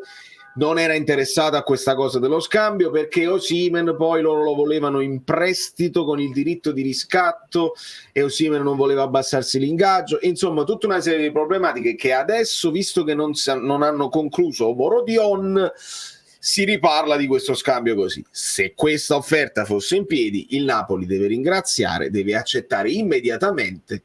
Perché? Perché fai il cash per muoverti con le altre cose, ti liberi di Osimhen, arriva Lukaku, sistemi i due, guarda che sfizio qui, Lukaku e Kepa, cioè la punta e il portiere di cui Conte parlò in quella famosa intervista dove dice puoi sbagliare la moglie ma non puoi sbagliare, citando quelle sono quelle regole, come dicevano al calcio, sono cambiate le tecniche di allenamento, di alimentazione, il pallone eccetera eccetera eccetera eccetera, però insomma la dorsale attorno al quale si costruisce una squadra forte, vincente, quella non cambia, anche perché 11 sono rimasti i giocatori, no? Si possono muovere in maniera diversa, adesso l'attaccante moderno rientra, tutte queste cose qui, però poi alla fine, fino a quando non cambieranno certe regole, cioè anche l'attaccante può parare e prendere la palla con le mani, allora lì è cambiato veramente qualcosa. Però che ne dico? Che noi siamo un po' in un cul-de-sac, che non è una parolaccia, è un'espressione, c'è anche un film di Polanski, si chiama così, quindi una sorta di stallo, per dirla in italiano, però cul-de-sac non è un vezzo che uno deve usare proprio in un'espressione ormai del linguaggio comune. Abbastanza antipatico, perché poi si è perso tempo come situazione di stallo e come cul-de-sac. Non so se sia vero, voi sapete che io avrei preferito, o preferirei, perché ancora non è successo nulla, un attaccante più giovane di Lukaku. Sulla questione portiere si è creato solo una palude malsana a Napoli, di eccessi da una parte e dall'altra, senza la parte di mezzo di buonsenso, e questo porta a dire che forse sarebbe caso di cambiare, perché quando l'area è malsana, sia nell'esaltazione per un rigore parato, ai rigori tra l'altro, non diciamo in partita, che è un po' diverso, o dall'altro che è il più scarso del mondo, questa tossicità avvelena un po' tutto. Tra l'altro non stanno parlando, perché a me era pure simpatico, per esempio Meret, se dovessi dire la mia, cioè, anche a livello umano epidermico, quindi vediamo. Certo è che dei segnali, parlando, Osimhen non ha nessuna né colpa né potere, Conte, e tra l'altro nella conferenza stampa di presentazione non ha illuso nessuno, non ha detto io assisto su Osimhen, assisto. Non prendetevela che non perché non lo vogliamo accusare, cioè, ma veramente no. Se anche lui non è convinto di Meret, non lo sappiamo, io ho detto il se, incominciano ad essere un po' troppi gli allenatori. Va bene che abbiamo strappato il tesserino, come è noto, a Gattuso, però eccetera eccetera eccetera. Ricordiamo che Spalletti poi l'accettò suo malgrado, perché fino all'ultimo si provò a farlo. Sì. Fu Navas che non arrivò. È stata totalmente dimenticata dalla narrazione dell'Istituto Luce. È vero, ti ricordi bene. Giusto per sfizio, perché questo intanto è vero, ma si trovano su internet, le puoi far vedere almeno due, anche per far vedere quanto era brutto, scusatemi, lo stadio di Firenze, che ha questa dia di Duce, no? Scomodissimo, per chi c'è stato in curva era un atto di fede, cioè, facevi prima a vedere probabilmente la luna o la grande muraglia che la partita. Allora prendiamo, ci sono un po' di foto. È vero che il canale di Valerio sta sempre su, io sono ingradito ospite, un neologismo, però resta anche un canale di informazione, noi siamo liberi. Questa è la ripresa dall'alto, che però distorce, ti pregherei di far vedere l'esatta architettura particolarissima di questo stadio, a occhio di Fish, no? Fish. Se fai vedere gli altri due, che rendono in maniera più ortogonale. Nel frattempo io dico anche a Renato che mi sta scrivendo il numero per chiamare, non c'è un numero perché la trasmissione non siamo negli studi televisivi. Adesso lancio il link, non il numero, e se Renato vuole intervenire ti pregherei per completezza a questo punto, perché è sfizioso, per far vedere come era. Faccio vedere tutte qui. Ecco, questa è dall'alto, e vi rendete conto che sono delle curve stranissime, che poi non sono manco curve, perché è una forma di D. Il campo fu abbassato in occasione di Italia-Romanta e è creato questa curva sotto la curva. L'espressione, vediamo, in maniera errata, perché in realtà non ha nulla di curva lo stadio e adesso praticamente hanno iniziato questi lavori e Valerio ottimamente vi farà vedere la terza foto, e quindi loro possono incominciare a parlare, nel senso che c'è un progetto, sono iniziati i lavori, sono iniziati i cantieri e servirà, esatto, quindi hanno incominciato a battere la parte di sotto, eccetera, perché la parte di sopra non verrà battuta e farà una parte di mezzo tra i nuovi spalti, e questo sarà un anfiteatro per fare incontri e conferenze, eccetera. Quindi recupereranno, cioè non sarà più utilizzata per vedere la partita di calcio, ma per eventi, convegni, fiere, eccetera. Quindi una riottimizzazione delle risorse. Allora, dico all'amico DF, ma inviti sempre lui, a me non mi piace questa saccenza. Prima di tutto non si dice a me non mi piace. E divento io cattivo con la grammatica se leggo maleducazione. Che noia le persone così. Allora stai facendo confusione tra saccenza e sapere, prima di tutto, perché Guido sa tante cose che io non so e che molti di noi non sanno, quindi è un valore aggiunto importantissimo che tu non puoi capire. Tra l'altro non invito solo lui, ho lanciato il link nella chat, quindi sei invitato anche tu. Se vuoi entrare e illuminarci con tutta la tua sapienza, sei il benvenuto. Ma in realtà, a parte, non c'è bisogno di questo tuo intervento. No, c'è bisogno. In realtà io non sto dicendo nulla, cioè l'unica notizia giornalistica è che hanno iniziato il cantiere dello stadio di Firenze, perché poi se questa persona vuole che cominciamo a fare voli pindarici, li facciamo, ma non per imbarazzo. Che cosa vi devo dire? Cioè, quelli sono i 3 giocatori acquistati del Napoli, 2 di cui uno in prestito, Liston, no? Perché poi la campagna cessioni lo sappiamo. Quindi, diciamo, queste sono le verità. Ha fatto una sola partita il Napoli con Modena 0-0, manifestando un po' di difficoltà in attacco. I fatti sono quelli. Ci sono anche quasi bianco-nero, sempre più vicino alla juventinizzazione. Sì. Benvenuto Raffaele, faccia nuova. Salve. Ciao. Sono per Valerio, sono il ragazzo della soffiata di Nathan. Ah, eccolo, grande. Benvenuto allora. Salve. C'hai novità in merito? Magari qualcosa possiamo No, vabbè, per il fatto di mio fratello che ti avevo detto, in questi giorni dovrebbe andare anche lui a fare un allenamento con il Parma. Magari esce qualcosa e ti faccio sapere. Ok, quindi lo so.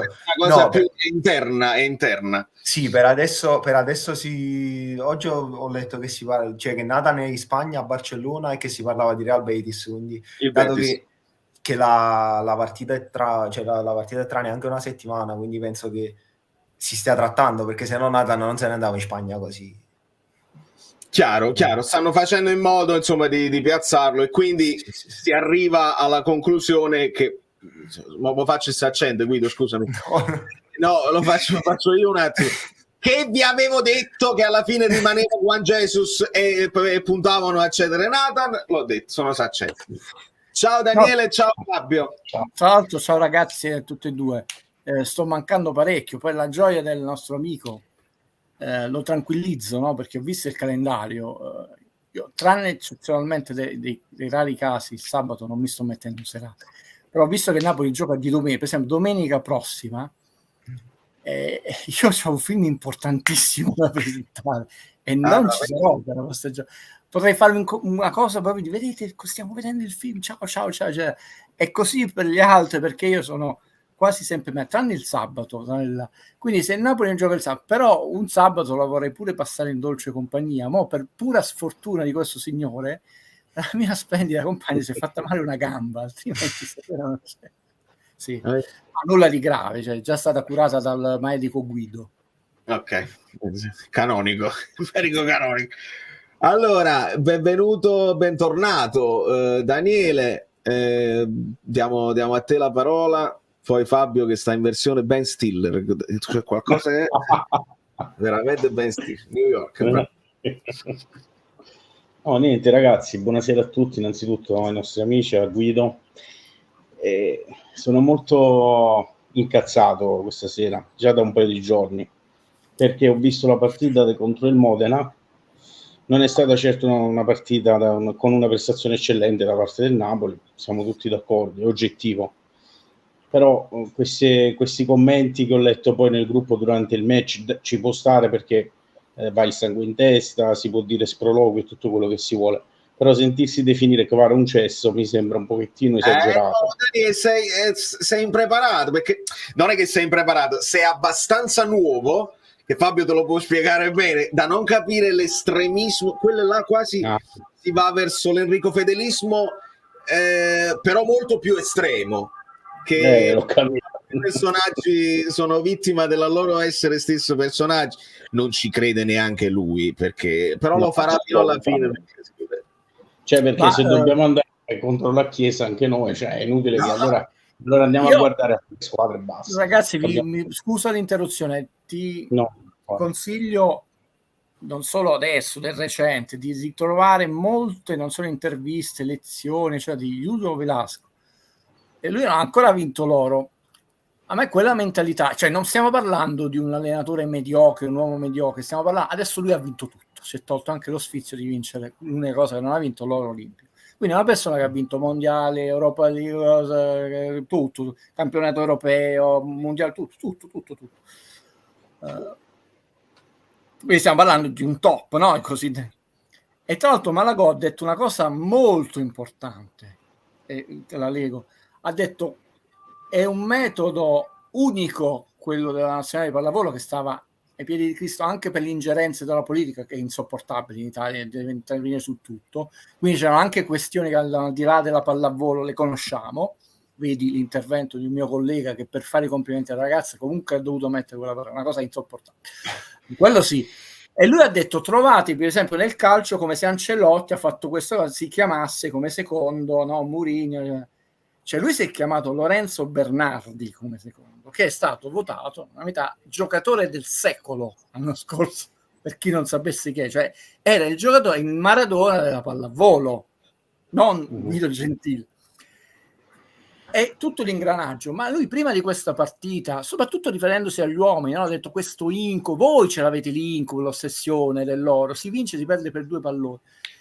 Non si è scarsi e non si è e subito dopo la vittoria le parole che ho usato sono molto importanti.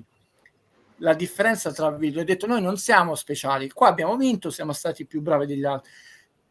Capisci chi è non solo nello sportivo, ha una tempra morale superiore agli altri, e forse anche per questo arriva a quei livelli di eccellenza. Chiaramente nessuno di noi, Julio Velasco, ci può stare che un tifoso mentre guarda la partita eccede, però è evidente che se tu segui determinati modelli comportamentali sportivi, alla lunga questi possono avere un fortissimo e positivo, una fortissima e positiva influenza sulla tua vita e seguire lo sport, e ti incattiviscono di meno.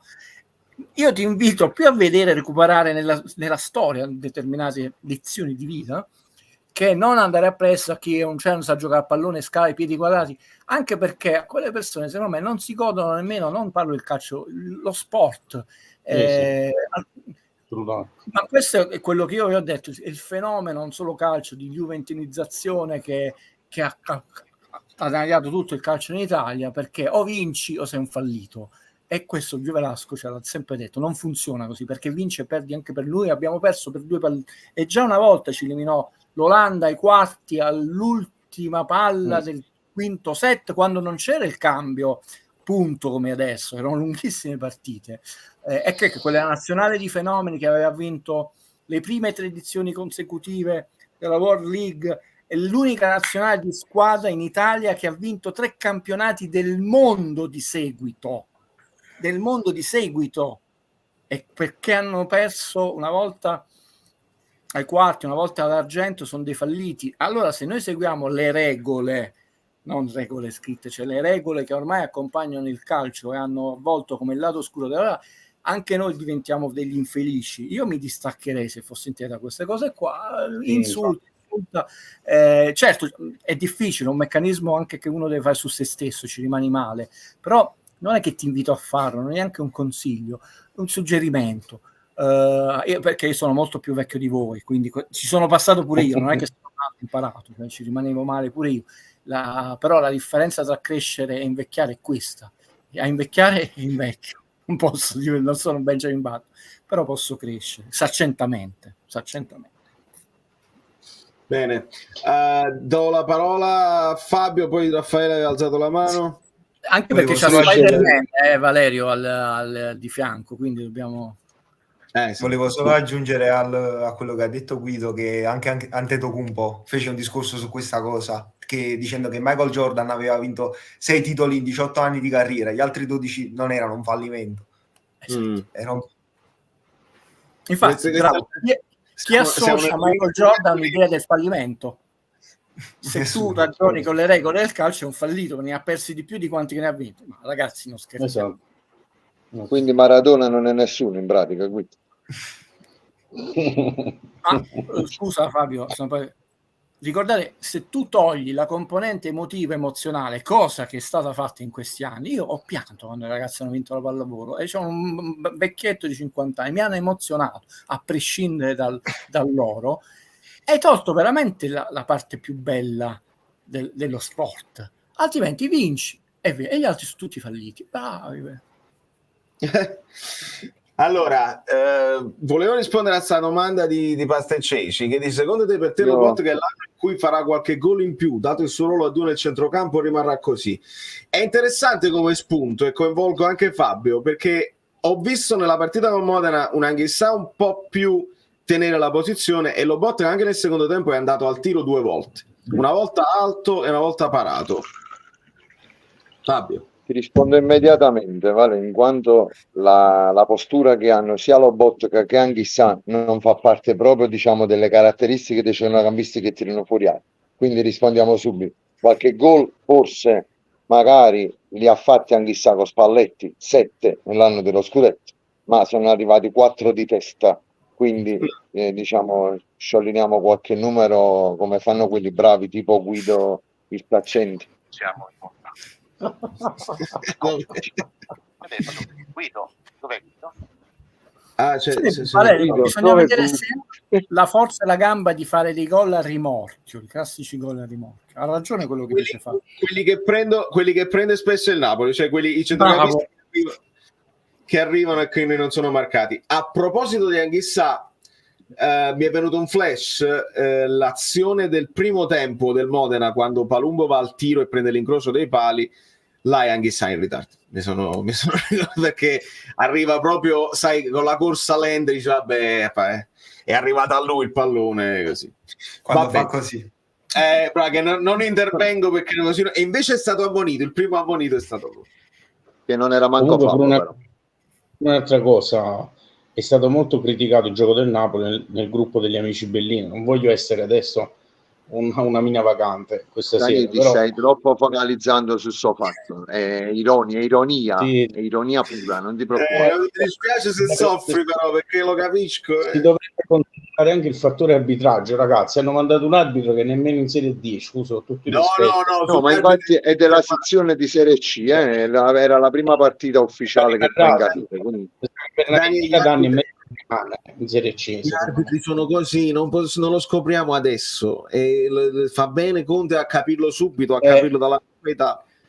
Non ci bravo, cioè, rischiamo di aspettarci un trattamento che non avremo, quindi noi dobbiamo partire, e questa cosa l'abbiamo fatto anche con Spalletti quando abbiamo vinto tutto, quindi partiamo da quel presupposto là.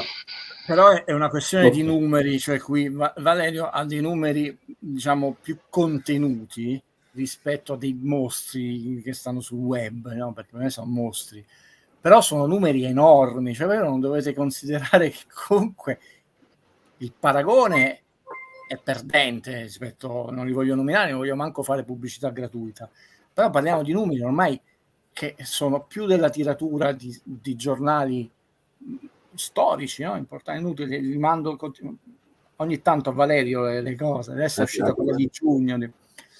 Tu non puoi sperare che nel mezzo di questi numeri importanti, se li vediamo in assoluto e non relativamente a altri youtuber, siamo tutti dei raffinati, cioè io mi sono appena preso del saccente per non aver detto nulla. Lo stadio San Paolo verrà fatto 8 anelli, 200 skybox, non c'è nessuno.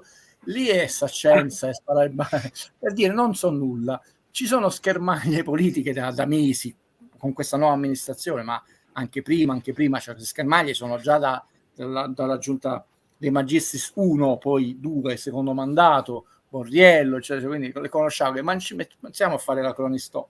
Però ci sta, io me lo prendo con sportività, serenamente, perché come c'è qualcuno che a volte è anche fin troppo gentile nei miei confronti, ci può qualcuno dire gli sto proprio sulle balle, detto proprio.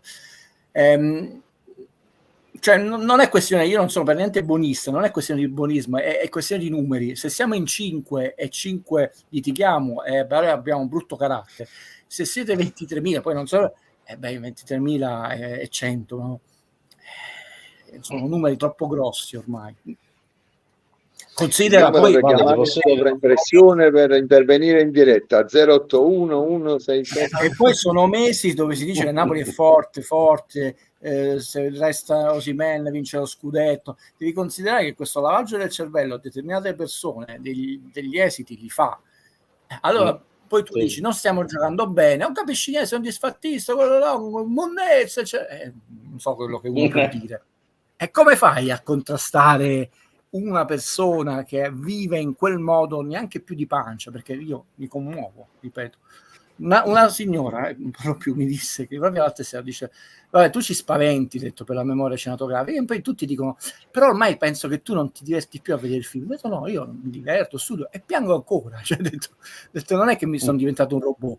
E lo stesso, non è che uno si prosciuga delle emozioni, però una cosa è essere tifoso, appassionato, l'altra cosa è veramente perdere quello che l'umanità. No, noi non siamo barbari, però così barbarie. Guido, scusami, volevo dire solo per una sottolineatura, c'è stata l'amichevole Barcellona-Monaco a 3-0 per il Monaco, ha segnato Embolo. Adesso non vorrei dire sempre la stessa cosa, però c'era Embolo e Jonathan David che sono rimasti sempre nella mia memoria. Secondo me giocatori con un prezzo abbordabilissimo. Io per dire le compro sempre, per esempio, per dirti una stupidaggine, faccio la carriera su FIFA 24, Embolo mi costa 20 milioni di euro con un ingaggio proprio, non so che rispecchia poco in realtà. Tu hai ragione, ma mica ti sto dando torto. Il problema è che ti scontri con l'Istituto Luce, che ci ha raccontato, anche con cadute di stile, un altro mondo. Allora tu ti domandi, ma com'è possibile che tu hai difficoltà a comprare un giocatore del Frosinone retrocesso? Bravo. Perché probabilmente noi, una cosa è la passione che possiamo avere, e ovviamente non la cambi con nessuna squadra al mondo, e questo è sacrosanto, però quella è la nostra passione. Poi tu devi contestualizzarti in un mercato sempre più vasto che va dalla Finlandia, eccetera, eccetera. Anzi, e in questo mercato tu devi pesarti quanto pesa il Napoli. Il Napoli non è Orson Welles del cinema, non è Kubrick, non è manco Tarantino, e non è manco, facciamo altri settimi, Scorsese, non è manco siamo medi. In più medi che usciamo da un 10° posto, medi che non faremo la super, che è anche una novità, la super Champions League, no? Perché è sempre importante per fare le coppe, in particolare Champions League. Sai, il primo anno c'è anche il fattore novità che emotivamente, economicamente, mediaticamente ha un surplus, e tu stai proprio fuori in quell'anno, e i giocatori hanno l'esigenza di mettersi in vetrina, lo diciamo sempre noi saggi, di fare Napoli-Cesena, per dire, non esiste, per citare il grandi Massimo Troisi, è una citazione, se lo dice Saccente. Se poi non ami neanche i nostri punti di riferimento culturali, quello ormai fa parte proprio del patrimonio culturale, Napoli-Cesena, che lui si arrabbia che con tutti i soldi che abbiamo speso stiamo perdendo in casa con una straordinaria Giuliana di sì. Tu devi accettare che Kvara è un po' più interessato a fare Arsenal-Napoli all'Emirates Stadium che giocare con Cesena, perché per lui è una vetrina. Però questa mentalità la conosci tu, la conosce Valerio, eccetera eccetera eccetera. Certe persone non ci accide nessuno, se poi esplode Nathan siamo da scudetto, è come non è questione di fargli cambiare idea, perché tu non devi far cambiare idea, è di avere uno scontro anche scontro dialettico alla pari, e non è alla pari, perché tu sei perdente qualunque cosa tu dica. Tra l'altro non ho capito, e Massimo mi ricorda questa cosa, è uno spunto di mercato sulla formula di Brescianini, sempre che sia nero 1+11. 1+11 hanno Uno detto. più, sì. Che però, è prestito con obbligo di riscatto, vale? sì, ma che scatta al primo punto fatto nel girone di ritorno. Sì, vabbè, un prestito con obbligo sostanzialmente, che si Ma riscatta. quella alla cioè, fine. perché devo fare un punto nel girone di ritorno? Cioè, non può scattare. Si prevede che il Napoli possa non fare fa No, 19 sarà per questioni di bilancio, di dove Burocratiche, piazzare, sì. Valerio, non vederla, come faceva il Genoa, la Juve, capito? Ho capito, ma che tipo di Per farlo andare nel bilancio prossimo, vale, perché va nel bilancio successivo, non in questo. E magari metterlo a febbraio, obbligo a febbraio, bilancio proprio, perché il punto. Dovevano trovare qualcosa. Io credo che funzioni che col diritto puoi metterlo a bilancio l'anno prossimo. Se invece avessero messo obbligo, dato che per forza l'avresti dovuto riscattare, sarebbe andato a bilancio quest'anno. È l'unica spiegazione. Infatti. No, voglio, non mi avete capito, sono io infelice. No, ma io ho capito quello che vuoi dire tu, perché evidentemente la formula questo appena facciamo un punto. Vale, perché non te lo posso dire, però, se no succede un po' di ferio. Perché stiamo facendo come la Juve, ci stiamo girando intorno. Poi te lo dico dopo. Quel disgraziato che vedi al centro, che mi odia, perché solo uno che mi odia mi manda i video che mi sono perso dei sigari, eccetera. Mi odia, lui non la metterà. Io ho fatto un po' di calcoli in queste settimane di quanti soldi perderà il Napoli nel prossimo bilancio. E tutto si può dire che Guido è brutto, antipatico, si accende, ma con i numeri no. Do un abbraccio a Nicola. E ringrazio anche Emanuele che ha giftato una membership di Azzurro Fluido e mi chiedo chi sia il fortunato. Si faccia vedere. Benvenuto Nicola, hai capito il punto? Va bene, parliamo poi privato del punto simbolico. Esattamente.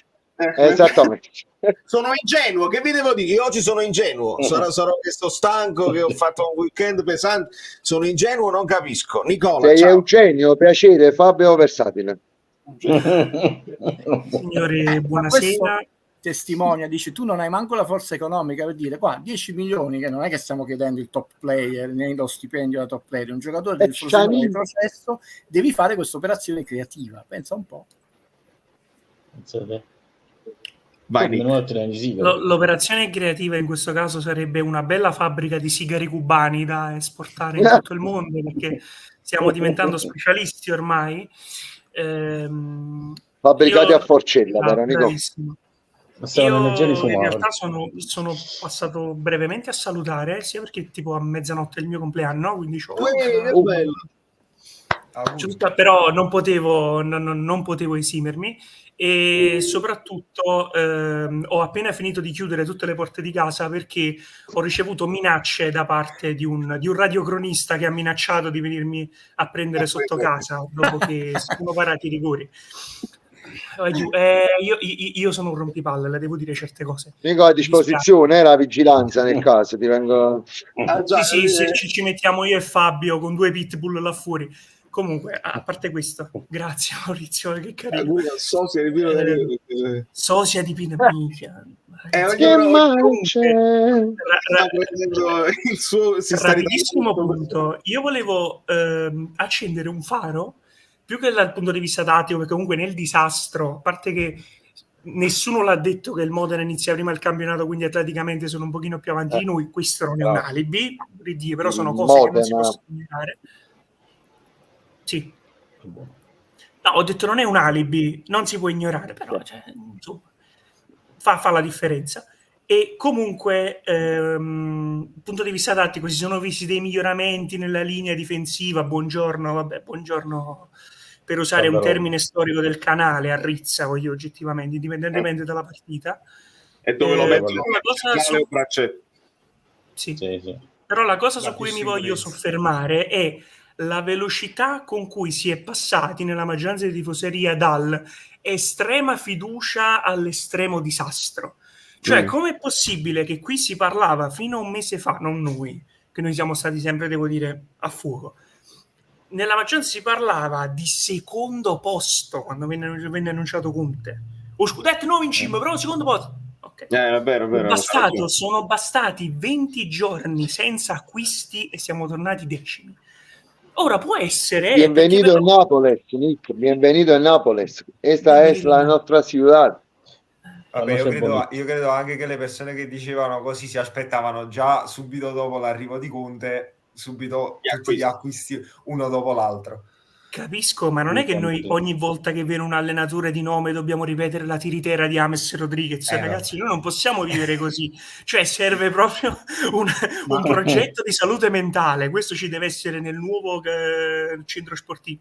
Anche un centro di salute mentale, perché la verità sta nel mezzo, come al solito. Ma possibile che in 20 giorni di mancati acquisti... Ma secondo te... Manca qualità, è ovvio, manca qualità, per l'amor di Dio, e si è visto. Però... Ribatto la domanda di Nick e aggiungo, secondo te Guido è l'immobilismo sul mercato che ha portato poi a questo cambio o la partita? La società. No, io penso che Conte l'ha detto dopo le prime sedute di allenamento, si è reso conto della qualità, eccetera, sì, quindi non l'ha nascosto, perché dopo, tra l'altro tu che stai sul canale tutti i giorni, veramente non manchi un giorno, fai cronaca, informazione, non invitando, quindi quei giorni non c'è saccenza, non è mancato nulla, detto, quindi di nuovo io non provo questa simpatia umana per Conte, però fino adesso non possiamo dire veramente nulla a livello dialettico, perché è stato molto sobrio. Poi veramente pensavate che questo non sbottasse dopo, siamo all'11 giugno, perché il mister Staccenti ha visto che ha portato in panchina ieri il Napoli. Meno male che nessuno si fatto male, aveva crampi, cioè il Napoli non aveva cambi a centrocampo e aveva solo un cambio in attacco, eccetera. Ha detto, vabbè, aveva Iaccarino praticamente, il giovane Iaccarino, va. E comunque ragazzi, comunque in panchina, per rispondere al nostro amico, no, per dire, guardate, io ve lo dissi dall'inizio, no, 3 anni, eccetera, io sarei contentissimo se Napoli aggiungesse quest'anno 2 giocatori buoni titolari e un panchinaro alla Elmas, no? Quindi insomma un sesto l'anno prossimo 2 giocatori titolari, quindi non la rivoluzione, mi faccio un campionato tosto, so che devo sudare, e un'altra tipologia, diciamo un panchinaro nel senso di alta qualità, ma è il terzo anno, altri 2, saggio 2 con 3 panchinari. Quindi già così io non direi mai la società perché non avevo queste aspettative di vittoria, di 50 cambiamo tutti, cambiamo, tra l'altro chi auspicava cambiamo tutti, ma come il Napoli che ha difficoltà ha le sue dinamiche di mercato, esce uno entre loro, può mai cambiare 15-12 giocatori, tra l'altro in un lampo, cioè fantascienza, non è mai successo in 20 anni, ora lo fai in un lampo. Tra l'altro, ma neanche gli sceicchi l'hanno mai fatto. Esattamente. Quindi io già come non aspettativa, chiamiamolo sogno, già sarei stato contento o sarò contento se avverrà 2. Chiaramente è solo il sogno di un individuo che non è un maestro di pensiero niente.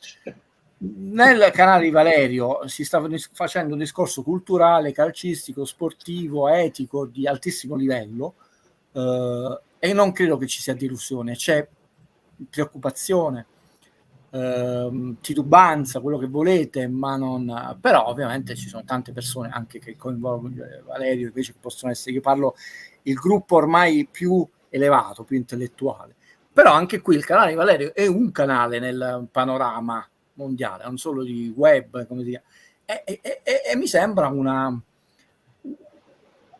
è sempre quella famosa frase che io dico su me stesso ormai, che a questo punto coinvolge tutti, no? Se dopo 15 minuti tratta dal giocatore, no? Con Matt Damon, non capisci che il pollo al tavolo del poker, il pollo sei tu. Fortunatamente non sono più solo io, siamo tutti polli, però è ovvio che ci scontriamo contro un'opinione comune enorme che ha dipinto mesi e mesi da prima dell'arrivo, perché noi dobbiamo considerare un fatto, e poi parlate voi, che attenzione, questo arrivo di Conte è stato voluto, desiderato, preparato, narrato in certe tipologie linguistiche, non è solo che erano già un indirizzo, e ovviamente se tu hai dato quelle tipologie, quell'indirizzo, poi hai proseguito su quella strada, più sbagliavi, perché ragazzi gli errori di valutazione della stagione campagna acquisti del Napoli sono di figure enormi, cioè non c'era bisogno di andare così sopra le righe, addirittura con cadute di stile, di eleganza, eccetera. Se tu vedi il racconto e le aspettative, quello che è avvenuto, uno dovrebbe dire, beh, mi sto un anno zitto, e invece devi continuare. Però non è un problema nostro, nel senso, il problema nostro è se noi non siamo preparati a un anno dove tu devi letteralmente rifondare e costruire anche a livello psicologico. Per ora non partiamo bene perché il Napoli non farà 50 partite, può fare quelle partite massimo fino alla fine della finale di Coppa Italia e il campionato, e iniziamo subito a non fare conferenze stampa, tra l'altro con un allenatore nuovo che stai pagando un sacco di soldi, che è un vincente, eccetera, che fa migliorare i giocatori, e quindi qualcuno mi deve spiegare perché tutti quelli che sono gli asset positivi di una dinamica aziendale sportiva, tipo comunicare, come ha fatto la Roma, il progetto di un nuovo stadio, l'Istituto Luce dice no, è segreto, poi lo diciamo, cioè qual è l'utilità sportiva, economica, di immagine, emotiva, di attrazione di sponsor, anche di attrazione sportiva, che un giocatore dice io voglio finire la carriera a Napoli e comunque ci voglio giocare in quello stadio, almeno 2 partite, perché la devo tenere segreta? Cioè è l'unico caso al mondo dove una realtà industriale, quello che normalmente viene citato, no, come è segreto, tu hai un asset così importante come Conte e subito non parli, non puoi dire che è stanco a inizio campionato, è la prima partita, cavolo, è subito, e poi invece ti parla il Lecce, no? Perché il Lecce l'ha presentato, ha fatto la presentazione l'ha annunciato lo stadio, sì, e si può vedere quanto tempo ci mette. Ho detto ridicolo. Allora ci sono delle cose che non tornano e che mettono noi in difficoltà e neanche in imbarazzo, in una situazione unica, Valerio, perché se Valerio fa cronaca vera e intorno a lui si racconta eta beta, il fesso è lui. Fortunatamente il fesso con altri 23.100 persone che lo seguono, no? Scusami Valerio, ma dobbiamo tenere duro, cioè, e questo è il momento dei dubbi, dello scoraggiamento. No, invece no, questo è il momento che non dobbiamo avere dubbi e scoraggiamenti. Noi lo sapevamo, eravamo preparati, siamo preparati a goderci il campionato con le sue difficoltà. Se sentiamo in questa ottica, sarà un campionato difficile, ma noi ci siamo preparati e ce lo godremo. Sarà un campionato dove noi vinciamo lo scudetto a novembre, siamo già a 12 punti dalla prima, allora poi iniziano con le persone, non lo voglio seguire più, no, non va bene questo secondo me. Dobbiamo quando essere... finisce? Non vedo l'ora che finisce. A novembre. Incredibile. Comunque l'ho letta ed era ovviamente una battuta, no? Dopo appena finita la partita, ma no, quando finisce sta stagione? Ed è una battuta, però già ti dà la dimensione, no? Noi abbiamo chiuso con le ultime 15-16 finali, ma non vedo l'ora che finisca, e poi manca a cominciare. Valerio, è tutta una questione di cultura di linguaggio. Se tu mi pari 2 rigori, no? Il terzo e il quinto, tu puoi anche le stesse cose tu le puoi dire non solo in un modo elegante eccetera, ma concentrandosi sul positivo e non sul negativo. Nel senso, io ho sempre creduto in questo ragazzo perché ha questo tipo di qualità umane, tecniche, di concentrazione, e anche oggi ha dimostrato che è un portiere di alto livello, e grazie a lui con la concentrazione, l'intuito, le mani dure, ha parato i 2 rigori decisivi, e grazie a lui siamo andati alla fine della storia. Non c'è bisogno invece di scagliarsi contro, quello è un atto di debolezza. Se tu studi la psicologia o le dinamiche del linguaggio, dell'informazione, un punto di forza è quando tu ti concentri, tu non hai bisogno di dire all'altro sei un perdente, ti concentri sulla parte oltre che sana e vincente. Però, ripeto, non sto facendo il maestro di vita. È ovvio che poi noi abbiamo il nostro amico Bellino, che somiglia a Pino Daniele, altro maestro, che con simpatica, garbata, educata ironia risponde e ci facciamo un sorriso. Ma nel mare magnum del mondo calcistico c'è quello che non lo può vedere, e a questo insulto vi venga a risponde con altri insulti. Che cosa ci abbiamo guadagnato? Niente, perché né economicamente, né emotivamente, né come immagine, né come sponsor, né che il giocatore gioca meglio. Però non possiamo, andare appresso, dobbiamo fare una scelta di vita di campo, accettando, non nel senso condividendo, perché io non lo condivido questo modo di accettando che ci sono le persone, io poi me ne sono accorto, perciò che durante la partita, parlo di colleghi, che ogni singolo, voi vi lamentate degli amici Bellini, ogni singolo errore, ma scrivono cose volgarissime, inenarrabili. aspetti da un giornalista, ma proprio parolacce. Mamma mia, ha sbagliato uno stop, ho capito, ha sbagliato uno stop, ritorna sui fondamentali, ma non c'è bisogno nel mente che vedi la partita dire quelle cose. Evidentemente vivono il calcio così, non li puoi cambiare. Purtroppo è un fenomeno, dire culturale, proprio mi vergogno di dire questa parola, è un fenomeno che ormai è radicato negli ultimi 15-18 anni progressivi. Sociale, si può dire. È sociale. Perché coinvolge non solo quelli che poi sono del mestiere, ma anche i semplici tifosi che hanno accesso alla parola e al commento. Fabio con la mia alza. Vai. Il Fesso qua vorrebbe fare un paio di domande al Saccende di là, però vorrei dare, prima una considerazione per legarmi a sta cosa, che comunque sia Conte ha vinto, se proprio vogliamo dirla tutta, con Vidal e Pirlo un anno, e Çalhanoğlu e Mkhitaryan all'altra parte, non proprio Brescianini, Lobot, che chissà, diciamocela. Aspetta, stai mischiando Çalhanoğlu dell'Inter che non era Conte. No, Çalhanoğlu stava al Milan, però comunque all'Inter lui c'aveva già Barella, insomma. Vabbè, nel senso inteso... Dice Çalhanoğlu e Mkhitaryan, se no vengono i saccenti, eccetera, no, però aveva Brozovic, Lukaku, c'aveva Brozovic. Brozovic. Fantastica. E volevo chiedere a Guido, manca la qualità, le spalle date... Fabio, non ci giriamo attorno, a noi servono due centrocampisti forti, ma anche tre, Guido, io ho detto, ma non Brescianini e Gilmour, parliamoci chiaro, Guido, parliamoci chiaro.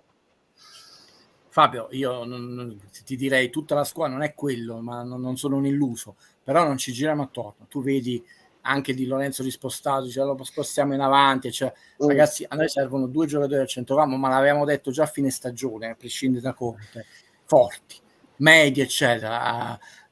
Qua non si tratta di colpevolizzare o gettare la croce o osannare Kvara, però diventa anche troppo rischioso tu avere solo Kvara che sarà la fonte illuminante del gioco, del passaggio filtrante, abbiamo visto, non perché prendere un raffreddore, eccetera, ma perché diventi monotematico. Vedete la lezione di Giulio Velasco, ma no, quanto è bravo quell'allenatore, anche perché nei cambi quando i time out diceva stanno facendo lui e la pallavolo sta fanno tanti punti ogni minuto, stanno facendo qua, rallentiamo il muro, facciamo lì, di quando tu vedi la partita. E lui ha detto cosa abbiamo dovuto fare, preparare tecnicamente, anche per, ok, noi sappiamo che abbiamo la campionessa che è stata eletta miglior giocatrice del torneo, però lui ha fatto un lavoro non solo di recupero psicologico e tecnico della nostra campionessa, ma ha fatto in modo tale che noi non dipendessimo solo da un certo tipo di giocata. E lui che cosa ha detto? È difficile a volte cambiare, tra l'altro lezione di vita ha detto, però ho fatto degli studi, se uno fa sempre la stessa cosa invecchia più velocemente, per questo è un grande, no?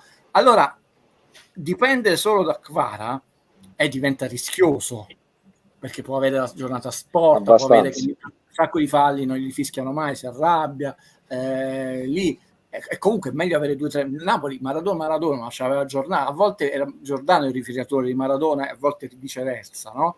Il gol che fa col Milan, Maradona meraviglioso, se la stoppa, se la porta avanti, si allarga e fa gol. E il passaggio glielo dà Giordano. Giordano dà il tacco a Carnevale che fa il gol con la Fiorentina 1-1. Giordano dà la palla con la Roma che va là. E viceversa Maradona.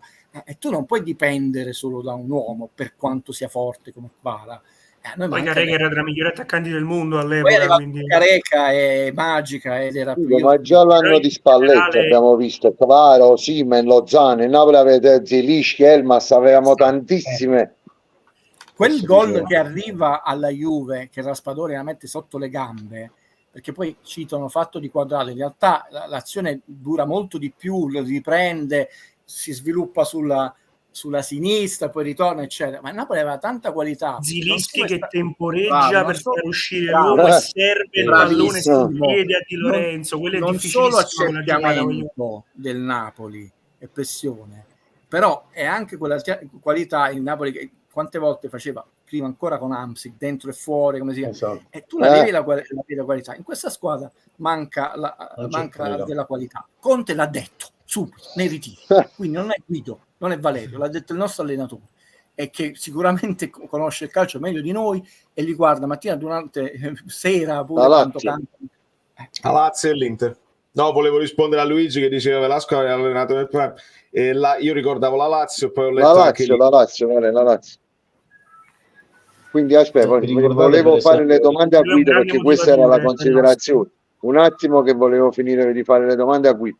Guido, cosa ne pensi delle spalle che hanno dato il Settebello, diciamo, in vasca? E soprattutto l'altra domanda te la voglio fare, perché lo sai, io quando parliamo di questo argomento ti seguo proprio, diciamo, cioè mi blocco, mi incanto più che altro delle parole di Rocchi, che ha detto che l'acerbismo è stato estrapolato. L'anno scorso è successo solo la questione di Udine, cioè, quindi dimenticando Juan Jesus e tutti, diciamo, i cori, diciamo, di ogni stadio che subiamo.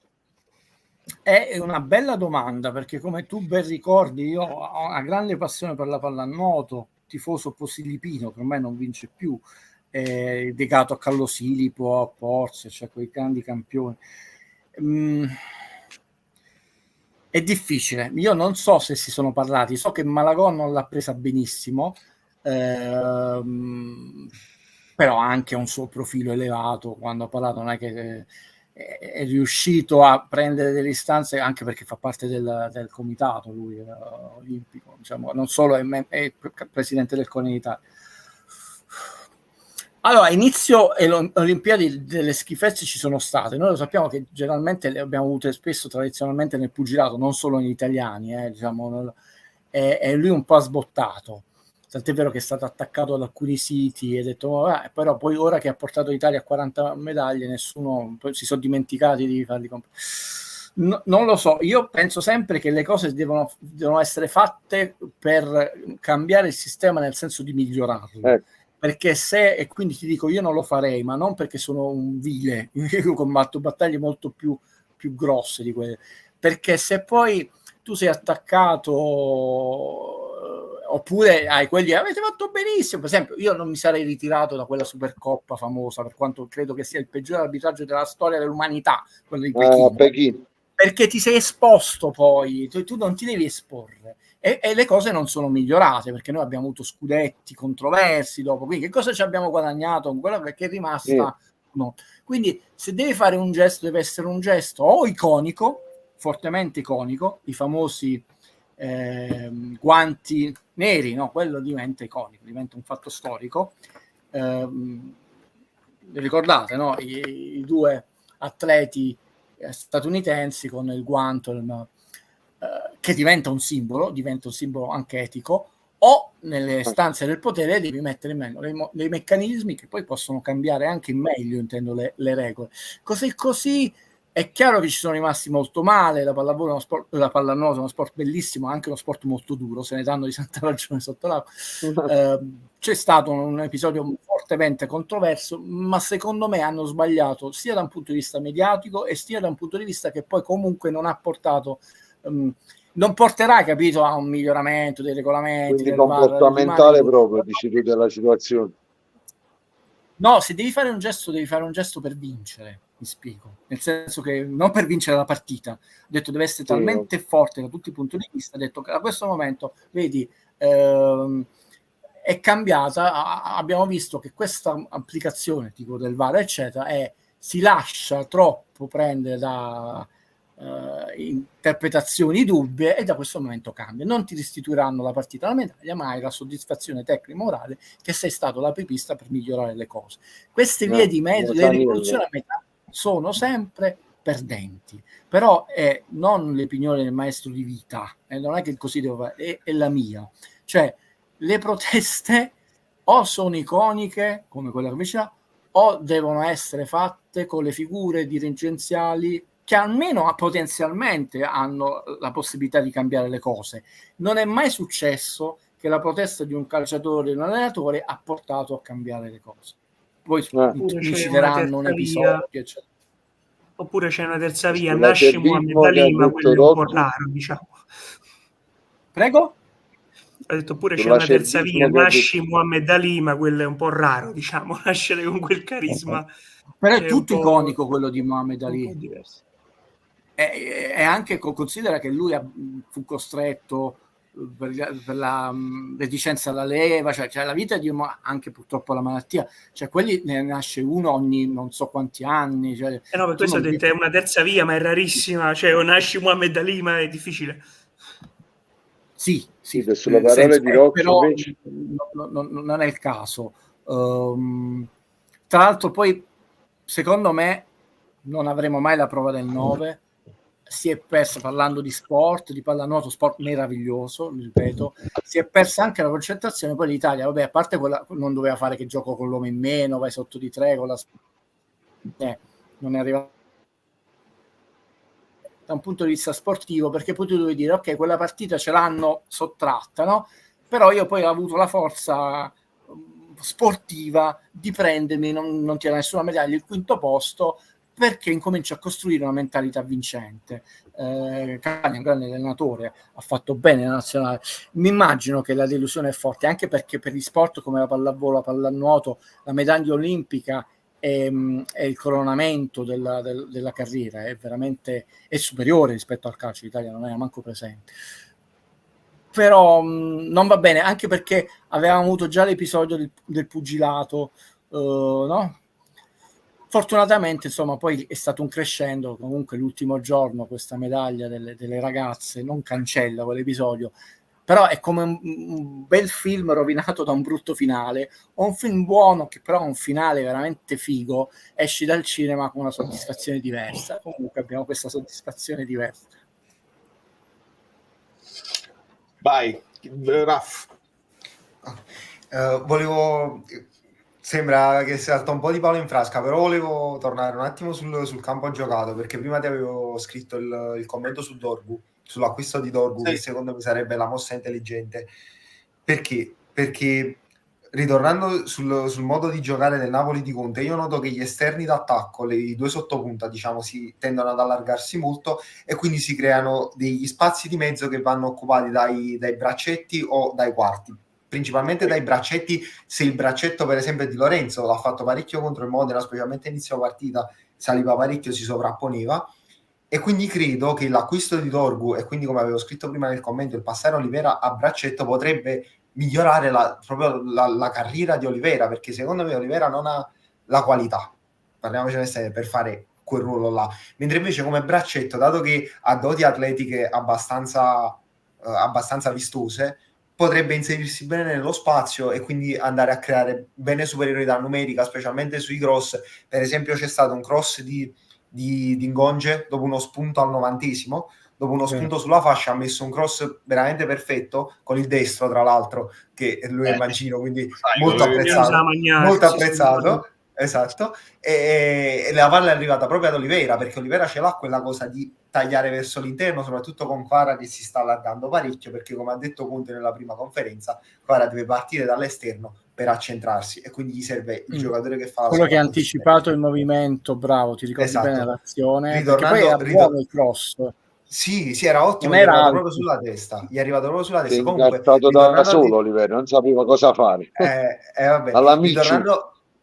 Ritornando al discorso di Dorgu, perché ho fatto un po' di conti, diciamo, guardando anche i video di Valerio che ha parlato parecchio di questa questione delle liste. Diciamo che per una questione di ambizione io non voglio considerare Gaetano e Zerbin parte della rosa, perché cioè Gaetano anche, però secondo me non ha un ruolo ben delineato all'interno della rosa, e quindi dato che credo che una rosa completa sia composta da 23 giocatori, facendomi due conti manca un giocatore per le liste, perché se consideriamo Contini, Vivaio Napoli, 4 giocatori del Vivaio Italia sono 5, più 17 fa 22, ce ne vorrebbero 23, e quindi credo che l'acquisto di Dorgu, che non rientra nelle liste, sarebbe perfetto per completare il quadro, anche perché lo ritengo un giocatore molto forte che pagheresti poco, gli daresti poco di stipendio, quindi proprio criterio Napoli perfetto. Però di 20 milioni, il che secondo me 20. Io avevo sentito una decina, 10 lo devi prendere ieri. No, hanno alzato. Appena sentono che il Napoli lo vuole comprare. Infatti quando hanno rialzato, vedi che i giornali si sono fiondati su Dedic, che adesso nemmeno se ne parla più. Esatto. Quindi, puoi fare un video sulle liste nel caso? Fabio, ma quanto ne ha già fa? Me l'hai scritto pure un po' devi fare un video, non si è capito. Tutti io l'ho capito. Io l'ho capita nell'Irissa, infatti sono andato per questo, sono andato ad approfondire e mi era venuto il nome di Dorgu. Quello che diceva Nick su Dedic sarebbe la stessa cosa che stai dicendo tu, però sulla destra, perché anche lui è un under 22 che potrebbe fare lo stesso discorso sulla destra. Però se si facesse così, sì, però se si facesse così dovrebbe essere poi Dedic il titolare, e ce la sentiamo, cioè io me la sentirei più, come posso dire, di affidare la fascia titolare a Spinazzola, e poi se si fa male ci abbiamo Dorgu, e nel caso anche Olivera che può tornare a fare quel ruolo là. Mentre invece se sulla destra prendessimo l'Under, poi dovremmo scalare Olivera, no, dovrebbe giocare l'Under titolare, dovremmo scalare Di Lorenzo in difesa. No, ma infatti io sono d'accordo con la tua analisi. A me Mazzocchi sarebbe però sai, panchina. Tu devi anche capire, ormai noi i salti giornalistici li abbiamo imparati bene. Sì. Tu a seconda del salto giornalistico che si fa capisci che aria tira. Quando si insiste, capito? Quando si insiste per settimane, tipo Hermoso l'ho visto a Posillipo, è andato dal lattaio all'Arenella, allora vuol dire che la trattativa almeno esiste. Quando si fanno di palo in frasca, vuol dire che non... Ormai ce li siamo infatti è andato in Arabia, Nick. Uno dei punti di debolezza storici, io ci fece tutto uno studio, tra l'altro vi ho portato alcuni dati, è che non sempre il triumvirato, no? Presidente, direttore sportivo, allenatore, ha viaggiato all'unisono.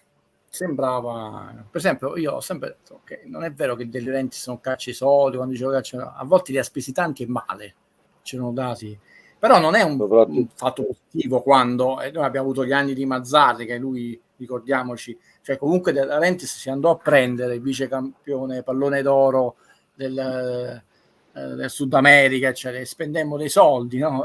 Però lui subito dice: io non l'ho visto, non lo conosco, non gioca, e quello gli è andato di traverso.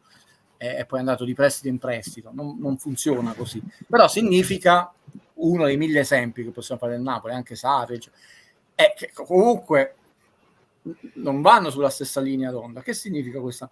Stiamo andando sulla stessa linea d'onda, a prescindere dall'Istituto Luce, Manna è il migliore del mondo. Certe operazioni vengono fatte per questioni interne di potere, cioè raramente si fanno delle foto, cioè lui ha fatto questa foto Forlucio, questo rinnovo, cioè, e dopo 10 giorni scopriamo che invece era venduto. Qual è questa operazione? Perché comunque è un giocatore che un po' di soldini ti porta, o si stiamo riequilibrando il potere politico di Giuffri all'interno? Sono interrogativi, non ho certezze, però il punto è, anche Allegri si lamentava dalle intercettazioni, l'abbiamo saputo, lui diceva: mi fanno queste operazioni, io chiedo un altro tipo di giocatori, e il nostro, poi sappiamo perché, prende altri per saldare le sue cose del bilancio.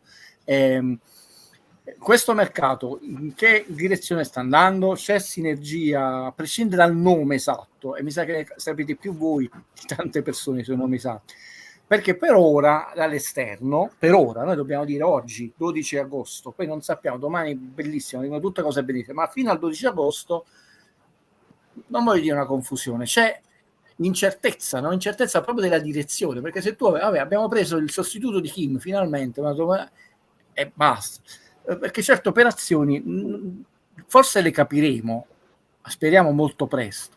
Quindi voi avete tutti i ragioni di questo mondo a individuare questi nomi, e ho l'impressione a volte che non solo siete più preparati, ma siete più logici nella composizione della squadra, tenendo presente il bilancio, tenendo presenti gli stipendi, tenendo presente quello che serve in campo al Napoli, tenendo presente le quote delle liste, che quello che poi viene scritto. E questo è un paradosso, perché se noi dovessimo dare all'estero tutto quello che viene scritto, verrebbe fuori una squadra che non ha nessun senso, se voi ci fate caso, no, dei nomi che vengono fuori. La famosa frase: Chiesa non esclude Neres, dai. Ma anche come il fatto che l'uscita di Gaetano permette l'ingresso di Gilmour. Vale, devi fare un video sulle liste, Vale. Okay. Allora chiudo, io faccio i complimenti per la calma, saggezza, la passione, l'accuratezza, che molti mettono eccessiva, secondo me, però va bene così.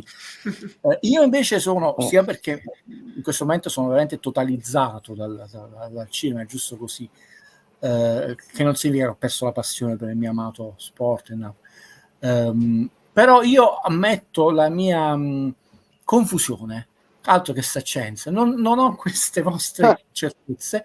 Spero che poi il mercato, certe soluzioni, certe scelte mi facciano vedere le cose in maniera più chiara.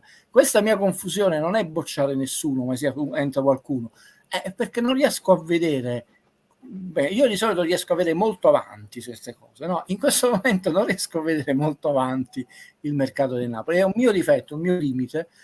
Spero però, io do il tempo a Manna, mentre ci hanno descritto come il migliore, lui il genio, invece io dico, il ragazzo è giovane, si farà, d'altronde si è fatto Bigon, si è fatto il Giunte dei primi anni del Napoli, che criticavano che non parlava, no? Non è l'ultimo squalo che quando è andato alla Juve, quindi invece al ragazzo do il tempo di fare, di sbagliare, eccetera. Non credo. In questo momento è lo sbotto forte, perché Conte non ci ha girato. Beh, mi fa pensare che un po' di confusione sulle linee guida è un po' di debolezza.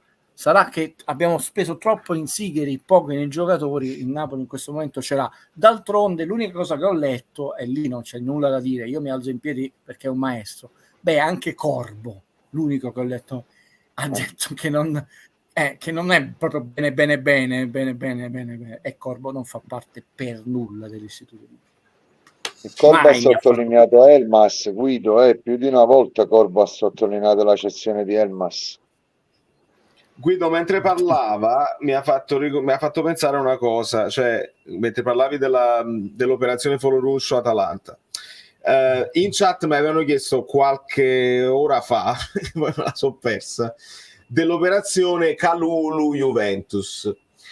Secondo me ha perso 2-0 pure stasera, vale, ricordiamo con l'Atletico Madrid, dice dominio totale della 340 di rapporto, una cosa del genere. Però stavano giocando anche molti giocatori della primavera della Juve. Cioè, ho visto Cabal che ha fatto un intervento che neanche il peggior Nathan avrebbe fatto in area di rigore, l'ha distrutto l'attaccante dell'Atletico Madrid. Ma ha urlato dopo che ha fatto l'intervento? No, e quindi non ha gasato. Non ha gasato. L'operazione Kalulu secondo me è un'operazione Juventus 1000, i bianco-rossoneri, è quell'operazione che consolida il rapporto tra due società, esatto, che poi se devono andare contro quella che è la società forte, che è l'Inter, che si è presa la seconda stella, è stata, diciamo, non saccente, però presuntuosa nel prendersi la scena sulla scena italiana. Ecco, questa operazione che può sembrare, i juventini dicono ma Kalulu è scarso, non è un giocatore che ti serve per metterlo lì titolare così, è un'operazione che risolve un problema al Milan, perché ha preso Emerson Royal e quindi ha risolto la fascia destra come terzini, come centrali tra Pavlovic, Tomori, Gabbia, c'hanno ancora Ciao che non sono riusciti a salutarlo, Ciao, valutazione altissima che gli è rimasta, quindi Ciao, e gli hanno risolto evidentemente un problema di uno che dopo l'infortunio stava giocando poco così.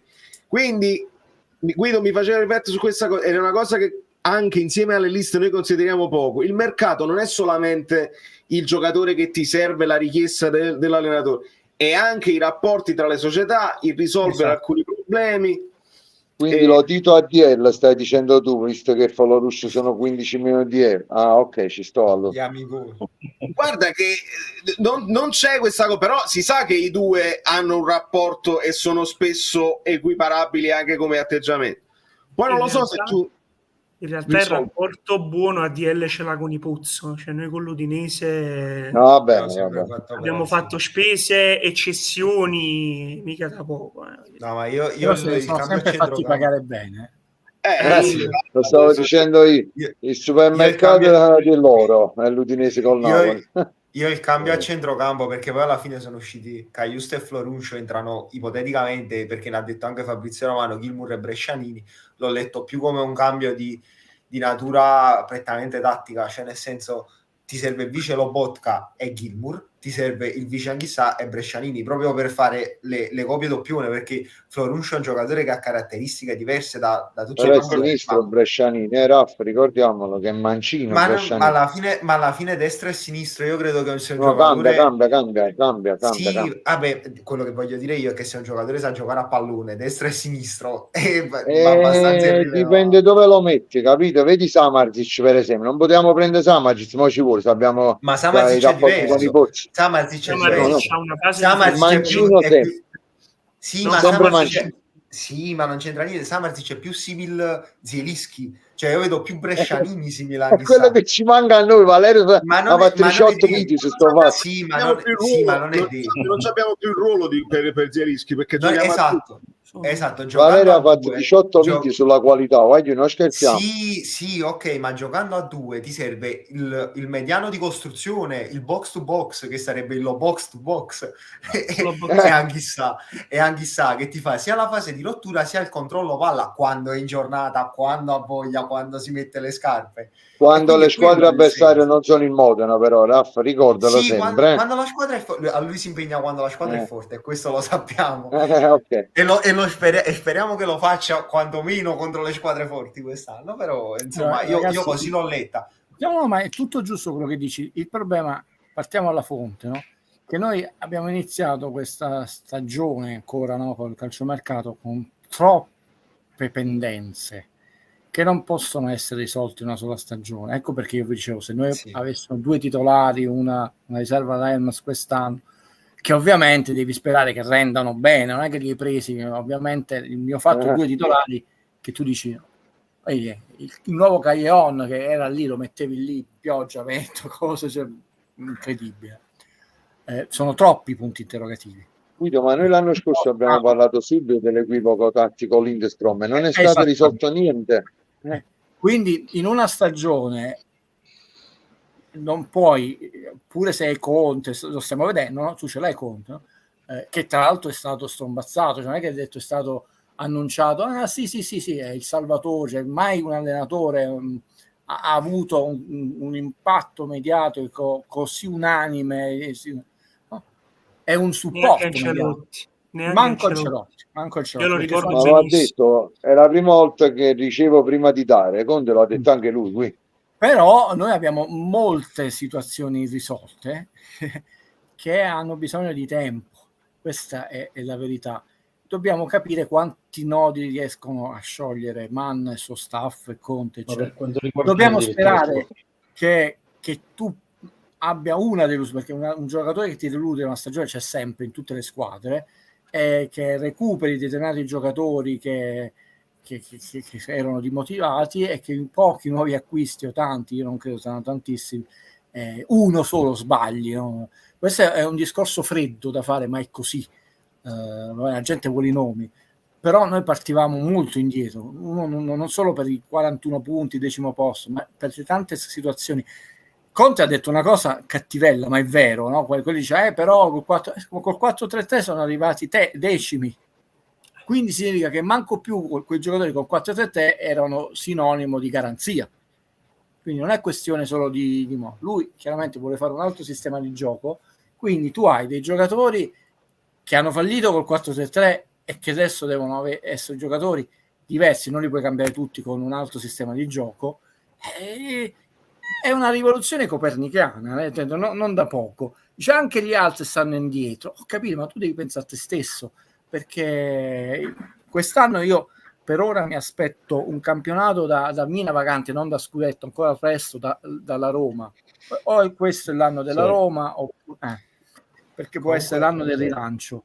È presto per ora, ma vediamo la fine del mercato per la Juve può insediare, cioè l'Inter parte di nuovo in vantaggio, poi bisogna vedere il grado di usura, non lo vincerà al 94, forse quest'anno si spera di vincere umanamente 87, 88, non più 90, ancora presto, ancora si è giocato una partita, calma il gesto, noi abbiamo portiere, ok, vi vengo a prendere a casa, punto interrogativo, ragazzi, è un punto interrogativo, non io, Conte ha lanciato un punto interrogativo, terzini, Mario Rui, Fuori cioè è terzini, centrocampo, ok, Lobo, Anghissà devono giocare bene, ma chi viene? perché devono giocare sempre, e cioè, in attacco siamo ancora senza punta, e quello è promesso alla Juve, Raspadori, e quello è promesso alla Lazio, Simeone. Osimhen non è promesso a nessuno, può iniziare mai il campionato con 3 punti interrogativi sui nostri, con caratteristiche diverse, chiaramente centroavanti, tutti e 3 con un punto interrogativo, ma la gente considera logicamente il calcio, o dobbiamo dire a non ci accide nessuno a dire cretinate? E se ci mettiamo a mettere ogni ruolo di Lorenzo renderà in un ruolo diverso emotivamente, ogni giocatore del Napoli ha un punto, anche il Lobo, che è bravissimo, l'anno scorso è l'unico che non è crollato, non è naufragato, però deve cambiare dinamiche, cioè non so. Quindi il Napoli parte con tanti punti interrogativi che si spera vengano sciolti il più presto possibile in chiave positiva, ma sono tanti punti interrogativi, ragazzi. Anzi, che siamo riusciti a vendere Lindstrom, che comunque ha recuperato almeno qualche soldo importante. Siamo riusciti tutto a il mercato Caruso. dell'anno scorso bocciato, ragazzi, tutto. Sì, bocciato. Ma proprio buttato, Guido, altro che bocciato, buttato, perché li ha dati in prestito con diritto di riscatto, eccetera, eccetera. Mamma mia. Che però mercato Danilo, di devi considerare che Lindstrom ha mercato, Politano per esempio non ha mercato. No, Politano è Politano impossibile. Ma perché ha 31 anni, E lì deve diminuire l'ingaggio. Comunque, questo messaggio qua che diceva proprio questo, cioè se esatto. sono d'accordo, vale questo messaggio. Esatto. Però se posso dire su questo messaggio di Antonio, che l'avevo letto prima, proprio su questo mi volevo soffermare, secondo me l'idea è quella di vendere Simeone e Khedira. Perché? Mi spiego.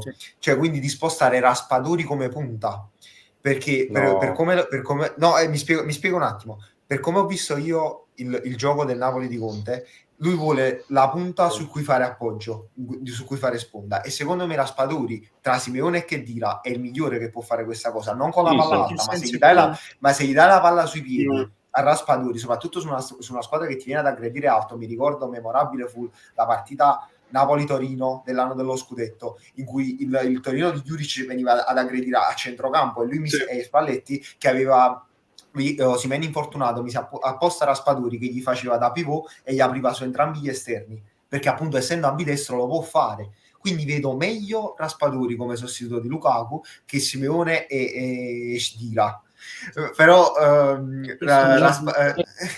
perché non riesce a le sue potenzialità al meglio, non lo riesco a capire, perché un giocatore ci mette la voglia, il fisico ce l'ha, non riesco a capire perché Raspadori per esempio nella partita contro il Modena non era proprio la sua partita, però eri obbligato per forza di cose, perché non ce l'hai ancora l'attaccante che ipotizziamo sempre sia Lukaku, però che non ci piace, questo lo sottolineiamo, neanche a me piace, però purtroppo piace a Conte e ce lo faremo andare bene, perché poi se ha sbagliato lui e non lui, quindi Raspadori non andava bene, ma era scelta obbligata, perché la squadra del Modena difendeva a blocco basso e quindi lui si trovava in mezzo a questi marcantoni.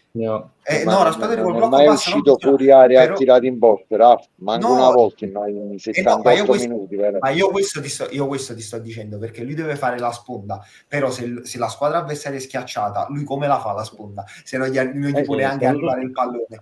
E quindi Raspadori può essere la soluzione contro squadre che ti vengono ad aggredire più alto, che comunque può essere, per il modo di giocare che chiede Conte, meglio di Simeone e Khedira.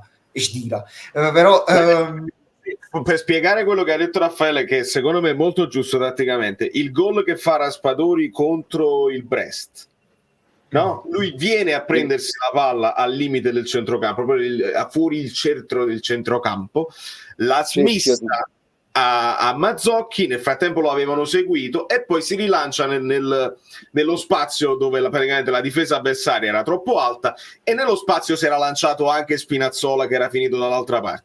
Mazzocchi calibra il pallone morbido, Raspadori la blocca, eccetera. Quindi quella è un'idea di sviluppo di azione contro squadre che ti vengono a pigliare. Quando resti col blocco più basso è più difficile farlo, perché poi Raspadori, soffrendo evidentemente la fisicità, cioè c'hai i difensori alle spalle, i centrocampisti davanti, anche quando vieni dietro non funziona tantissimo, e lì una fisicità di un Lukaku la sviluppi in maniera sicuramente diversa. Perché Valerio Raspadori seconda punta, maledizione. Io penso il modulo che c'è adesso, il modulo che c'è adesso non lo puoi fare e non puoi neanche passare al 3-5-2 perché c'è 4 centrocampisti. Quindi... Però Lautaro e era per Aguero 1000. segnavano lo stesso, Sì, sì, sì, vale? Sì, sì. Lautaro e Aguero segnavano lo stesso, quindi non mi parlate sempre di Lautaro. Ma Lautaro gioca nel 3-5-2, proprio come diceva l'amico. Lautaro gioca nel 3-5-2. Sempre basso, sempre soffri difensore, segna fuori da tutte le posizioni, vai giù. Bisogna vedere il compito che gli chiede, l'allenatore. E lo schema che lo fa la sponda. Esatto, è lo schema che lo favorisce. È scarsa la spatola, vai giù. E si arrivava a questo. Ma diciamo, non sono un problema come non è Luan Jesus per ragioni diverse, Simone Raspadori, perché sono uomini di mercato, soprattutto Simeone, perché non abbiamo pagato 35 milioni, cose. Esatto, io credo anche che perché va valorizzato. È tutto bloccato, perché io penso che non è partito, questa è logica, sono troppe dinamiche da considerare che possiamo non conoscere, perché veramente dicevo sicuro parte Osimhen, pensate se mi fossi letto tutti gli articoli, vi dico qual è la deadline, leggevo solo il titolo, vi dico qual è la deadline, è fissata la deadline per Osimhen, al 99,99 parte, ok, probabilmente con un abbassamento dell'ego delle pretese di De Laurentiis, no? Perché poi manco per un 200, un piede eccetera, e casomai parte 85 milioni. Però se non parte, allora tu non puoi rischiare, dici io do via Simeone e rimango in un cul-de-sac, perché in questo momento la situazione veramente ha fatto fare brutta figura. Cioè noi abbiamo il giocatore che ha l'ingaggio più alto della storia del calcio Napoli, e più alto chiaramente della rosa, uno degli asset più importanti del campionato, il giocatore più forte, però è uno dei giocatori che sicuramente sposta un po' di equilibrio nel campionato italiano. 2 stagioni fa capocannoniere, cioè non ci sono tanti giocatori nel Napoli che prendono 10 milioni di euro, per dire, bisognerebbe vedere il rinnovo di Lautaro, ma potrebbe anche essere più pagato in Serie A. Non ho visto il rinnovo di Lautaro. Che non si allena, non gioca e litiga in discoteca, cioè qualcosa non funziona, no? Per dire. E quindi ha bloccato anche gli altri 2.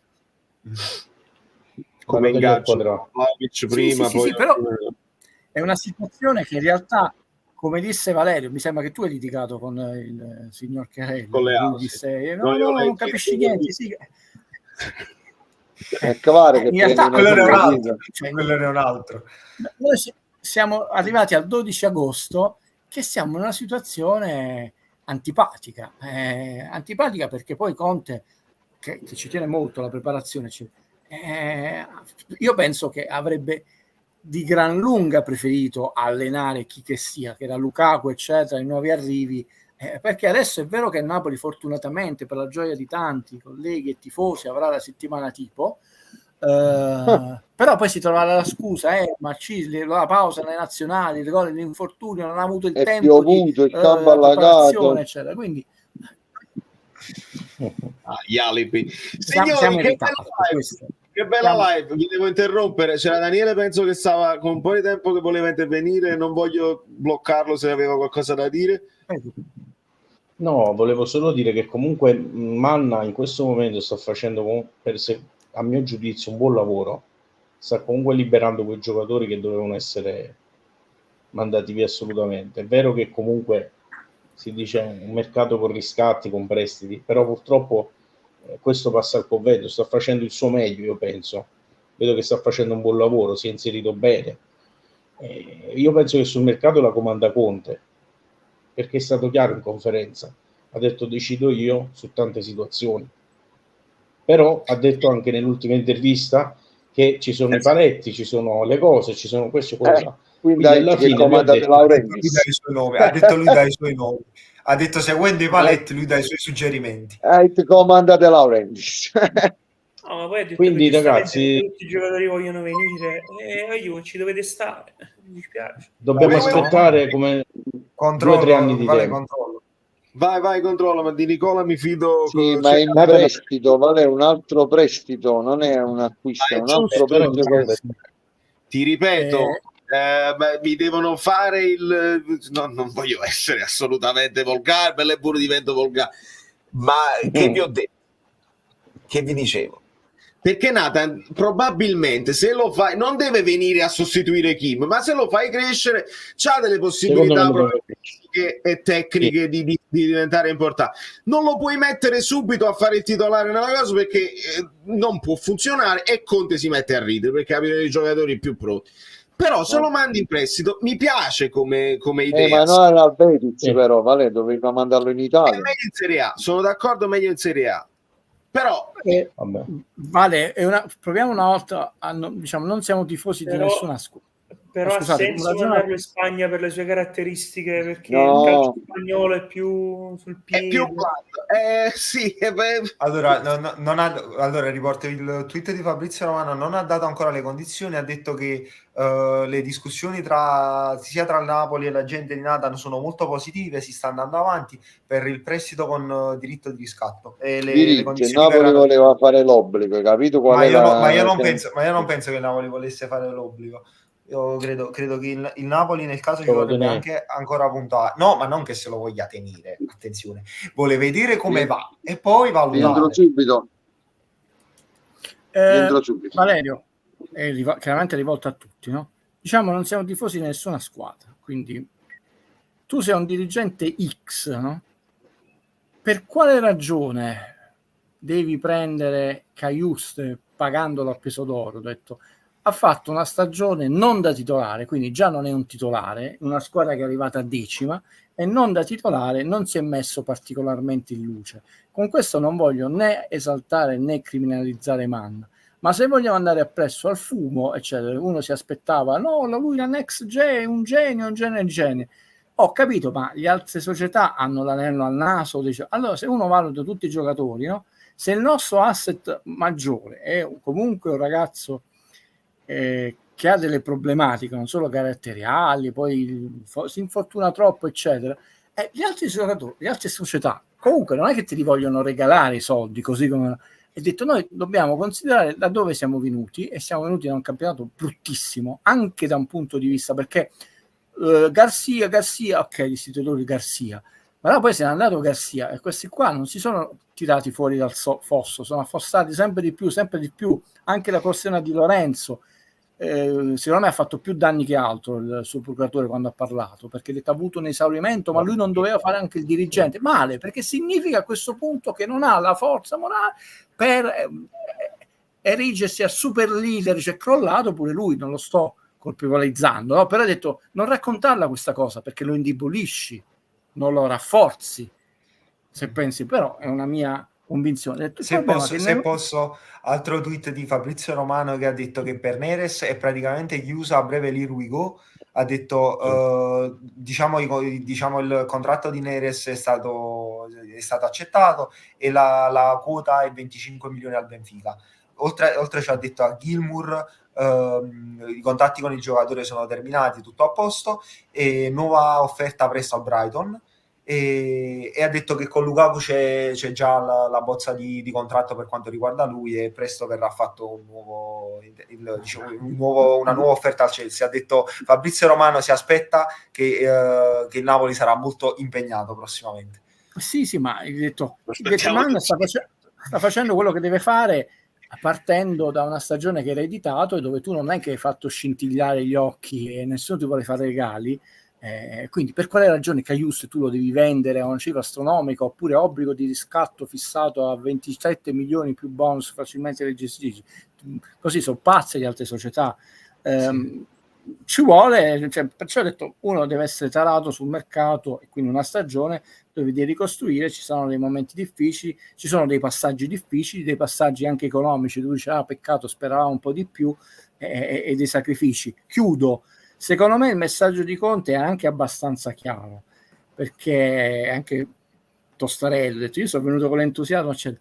Il fatto dei paletti secondo me è anche un messaggio, dire 1, 2, 3, 4, 5, ma di questi 5 uno a questo punto la società deve, perché tutti e 5 non li troveremo mai. Dice che un giocatore che rispetta tutti e 5 i paletti, i parametri, almeno uno lo devi sacrificare. E forse così infatti si sta smuovendo il mercato. Io credo che potrebbe essere letta così questa cosa qua, cioè io li accetto, lui gli ha anche detto, però c'è quel però, altrimenti è veramente troppo ingessato, e si sta smuovendo perché lui ha fatto capire, guardate, io miracoli non le faccio, il suo passato lo insegna. Lui si è andato alla Juve, si è andato dall'Inter campione d'Italia, non è che si è andato con 90 punti, eccetera. Figurati non se ne vada al Napoli che è arrivato 10º in classifica, per quale ragione deve rischiare? Quindi credo che il segnale sia abbastanza chiaro e speriamo che adesso un difensore. Penso per forza la presa una cosa, ma mo noi stiamo parlando di Conte. Ragazzi, mettiamo le carte in tavola. Anche con Guardiola era la stessa cosa, cioè inutile. Assolutamente. Se sei arrivato 10º, non hai le coppe, è inutile. Mettici Guardiola, Klopp, Mourinho, l'allenatore della primavera, Benitez, mettici chi vuoi. Anche tutti insieme. Tutti insieme, bravi. Xavi ad allenare la primavera perché la cantera non vengono. Fabio, credo che devo fare un video sulle liste. Quindi infatti nuovo video sulle liste. Vale, non ho capito bene la differenza. Poi devi fare il video sul video delle liste. Ragazzi, ma quindi vai, io quello che per tanti anni a Hollywood c'era una regola, no? No, sentire questa è brevissimo, diceva che per avere successo, per essere un film buono, doveva avere 3 caratteristiche necessariamente: a good story, a good story, a good story. Poi negli anni 80 ci fu, non vi dico chi, un attore un po' ferro, che la regola è che è cambiata, deve avere Tom Cruise. E Sergio Leone, scusa, disse una volta, che questo ve l'ho detto, mi potete dare bronzo e lo trasformo in argento, mi potete dare argento e lo trasformo, insomma, un regista si studia in tutte le università americane. Sergio Leone ha cambiato la storia del cinema, non proprio l'ultimo degli arrivati. Mi potete dare argento, lo trasformo in oro, ma se mi date merda, sempre merda rimane. Merda, quindi tu puoi avere Guardiola, Mourinho, Velasco tutti insieme, però se la base è anche caratterialmente zoppicante. No, per questo poi sicuramente Conte nelle trattative ci avrà messo del suo, dell'impatto psicologico sul giocatore, perché a una certa età, diciamo, si sa chi è Conte. Capito? I calciatori lo sanno, specialmente dopo che è andato in Premier, quindi ha avuto quell'appeal internazionale, ha allenato una corazzata, perché quel Chelsea, dicevamo del centrocampo, Conte ha vinto con Vidal, Pirlo ha vinto con Kanté, insomma ha vinto con gente, un centrocampo anche Hazard Prime. No, ci parlavo del centrocampo, l'attacco ne aveva quanti ne vuoi tu? William, Pedro, Diego Costa. Sì. Però il messaggio è questo: purtroppo ci dovete stare, che poi vogliamo accenderci i sigari, vogliamo dire c'è Conte, c'è l'appeal. Tu sei decimo, sono contento di una cosa. Nico, sono contento di una cosa, che il Barcellona non si è preso a Williams. Ho festeggiato quando l'ho sentito. Nico Williams, la cosa su Nico Williams, lo so. Mi è piaciuta la cosa, basta. Non è rimasto nessuno, Vale, dell'anno scorso. Proprio nessuno è rimasto.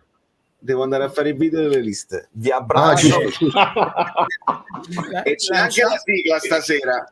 Lanciamo questa proposta, questa idea. Vai. Per dare, insomma, una speranza fondata, concreta. Se noi aggiungiamo 2 giocatori buoni e una riserva buona, facciamo un buon campionato, è più attrattivo far venire un giocatore buono in una squadra che ha 2 giocatori buoni. Quando noi abbiamo avuto tutti quei campioni, Careca fino all'ultimo aspettò di venire a Napoli, era promesso, c'aveva il contratto col Torino di Moccia, ma voleva andare a giocare con Maradona, no? Perché non abbiamo Maradona. L'anno prossimo 2, un'altra riserva, è molto più facile avere 5, 6, 7 giocatori di qualità e mantenere una scheda, attrarre un altro giocatore, piuttosto che andare appresso alle promesse alle nuvole.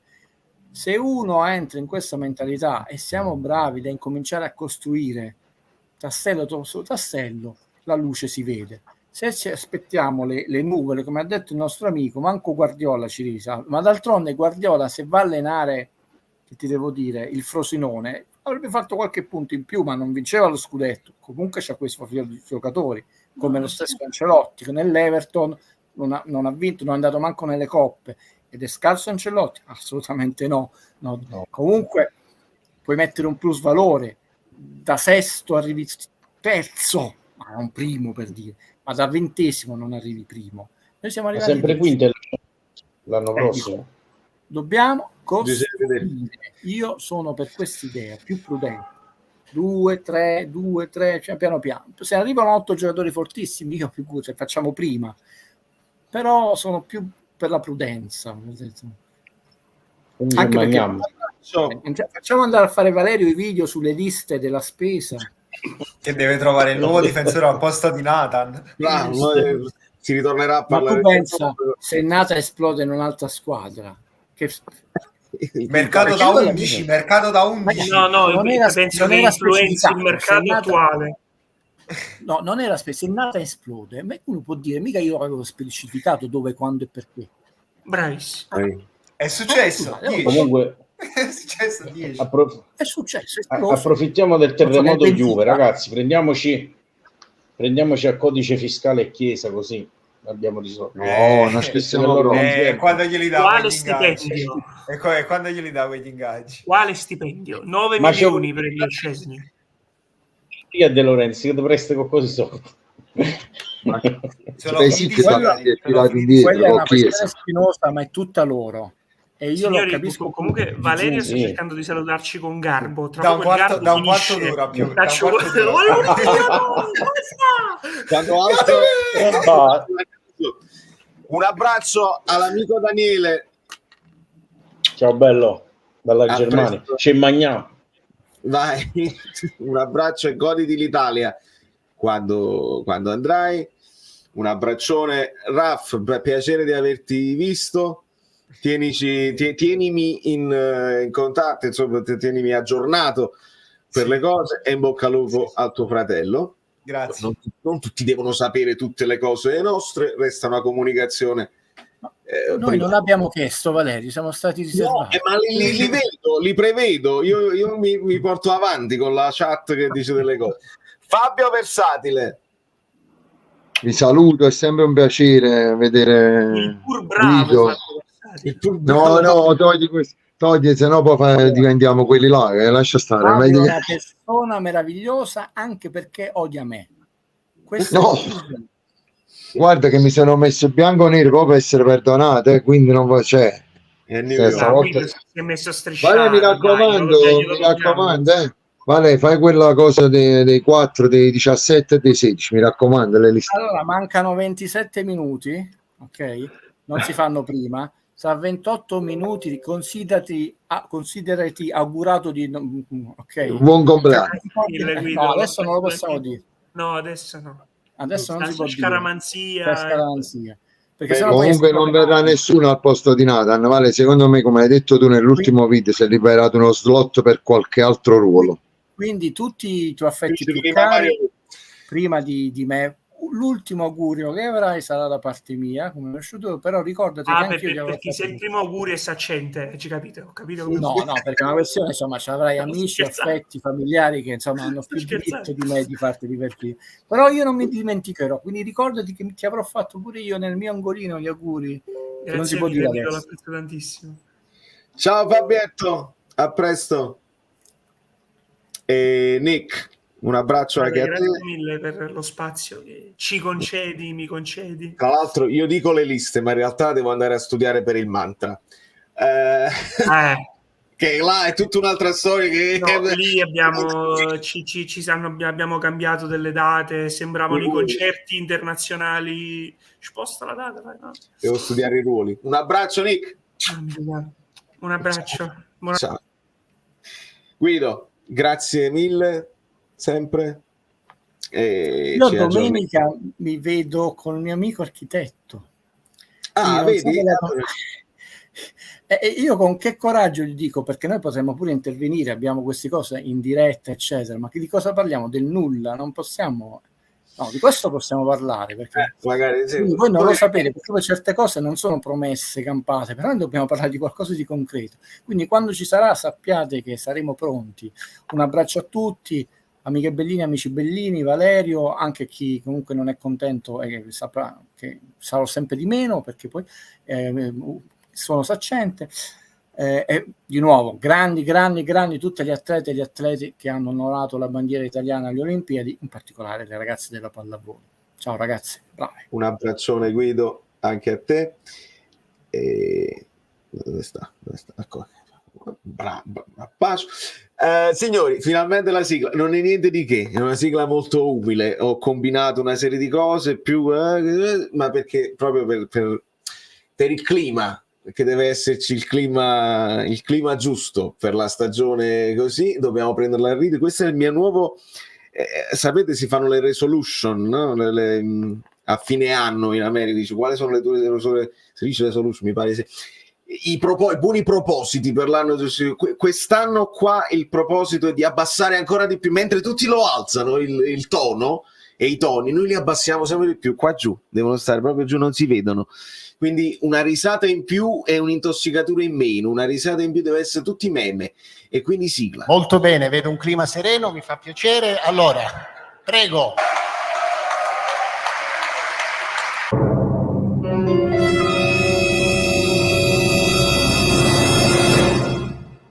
Guido dov'è? Sei lì. Prego Guido, comincia le danze. Dai. Allora, abbiamo finito, grazie e buona serata a tutti. Andiamo. No, vogliamo...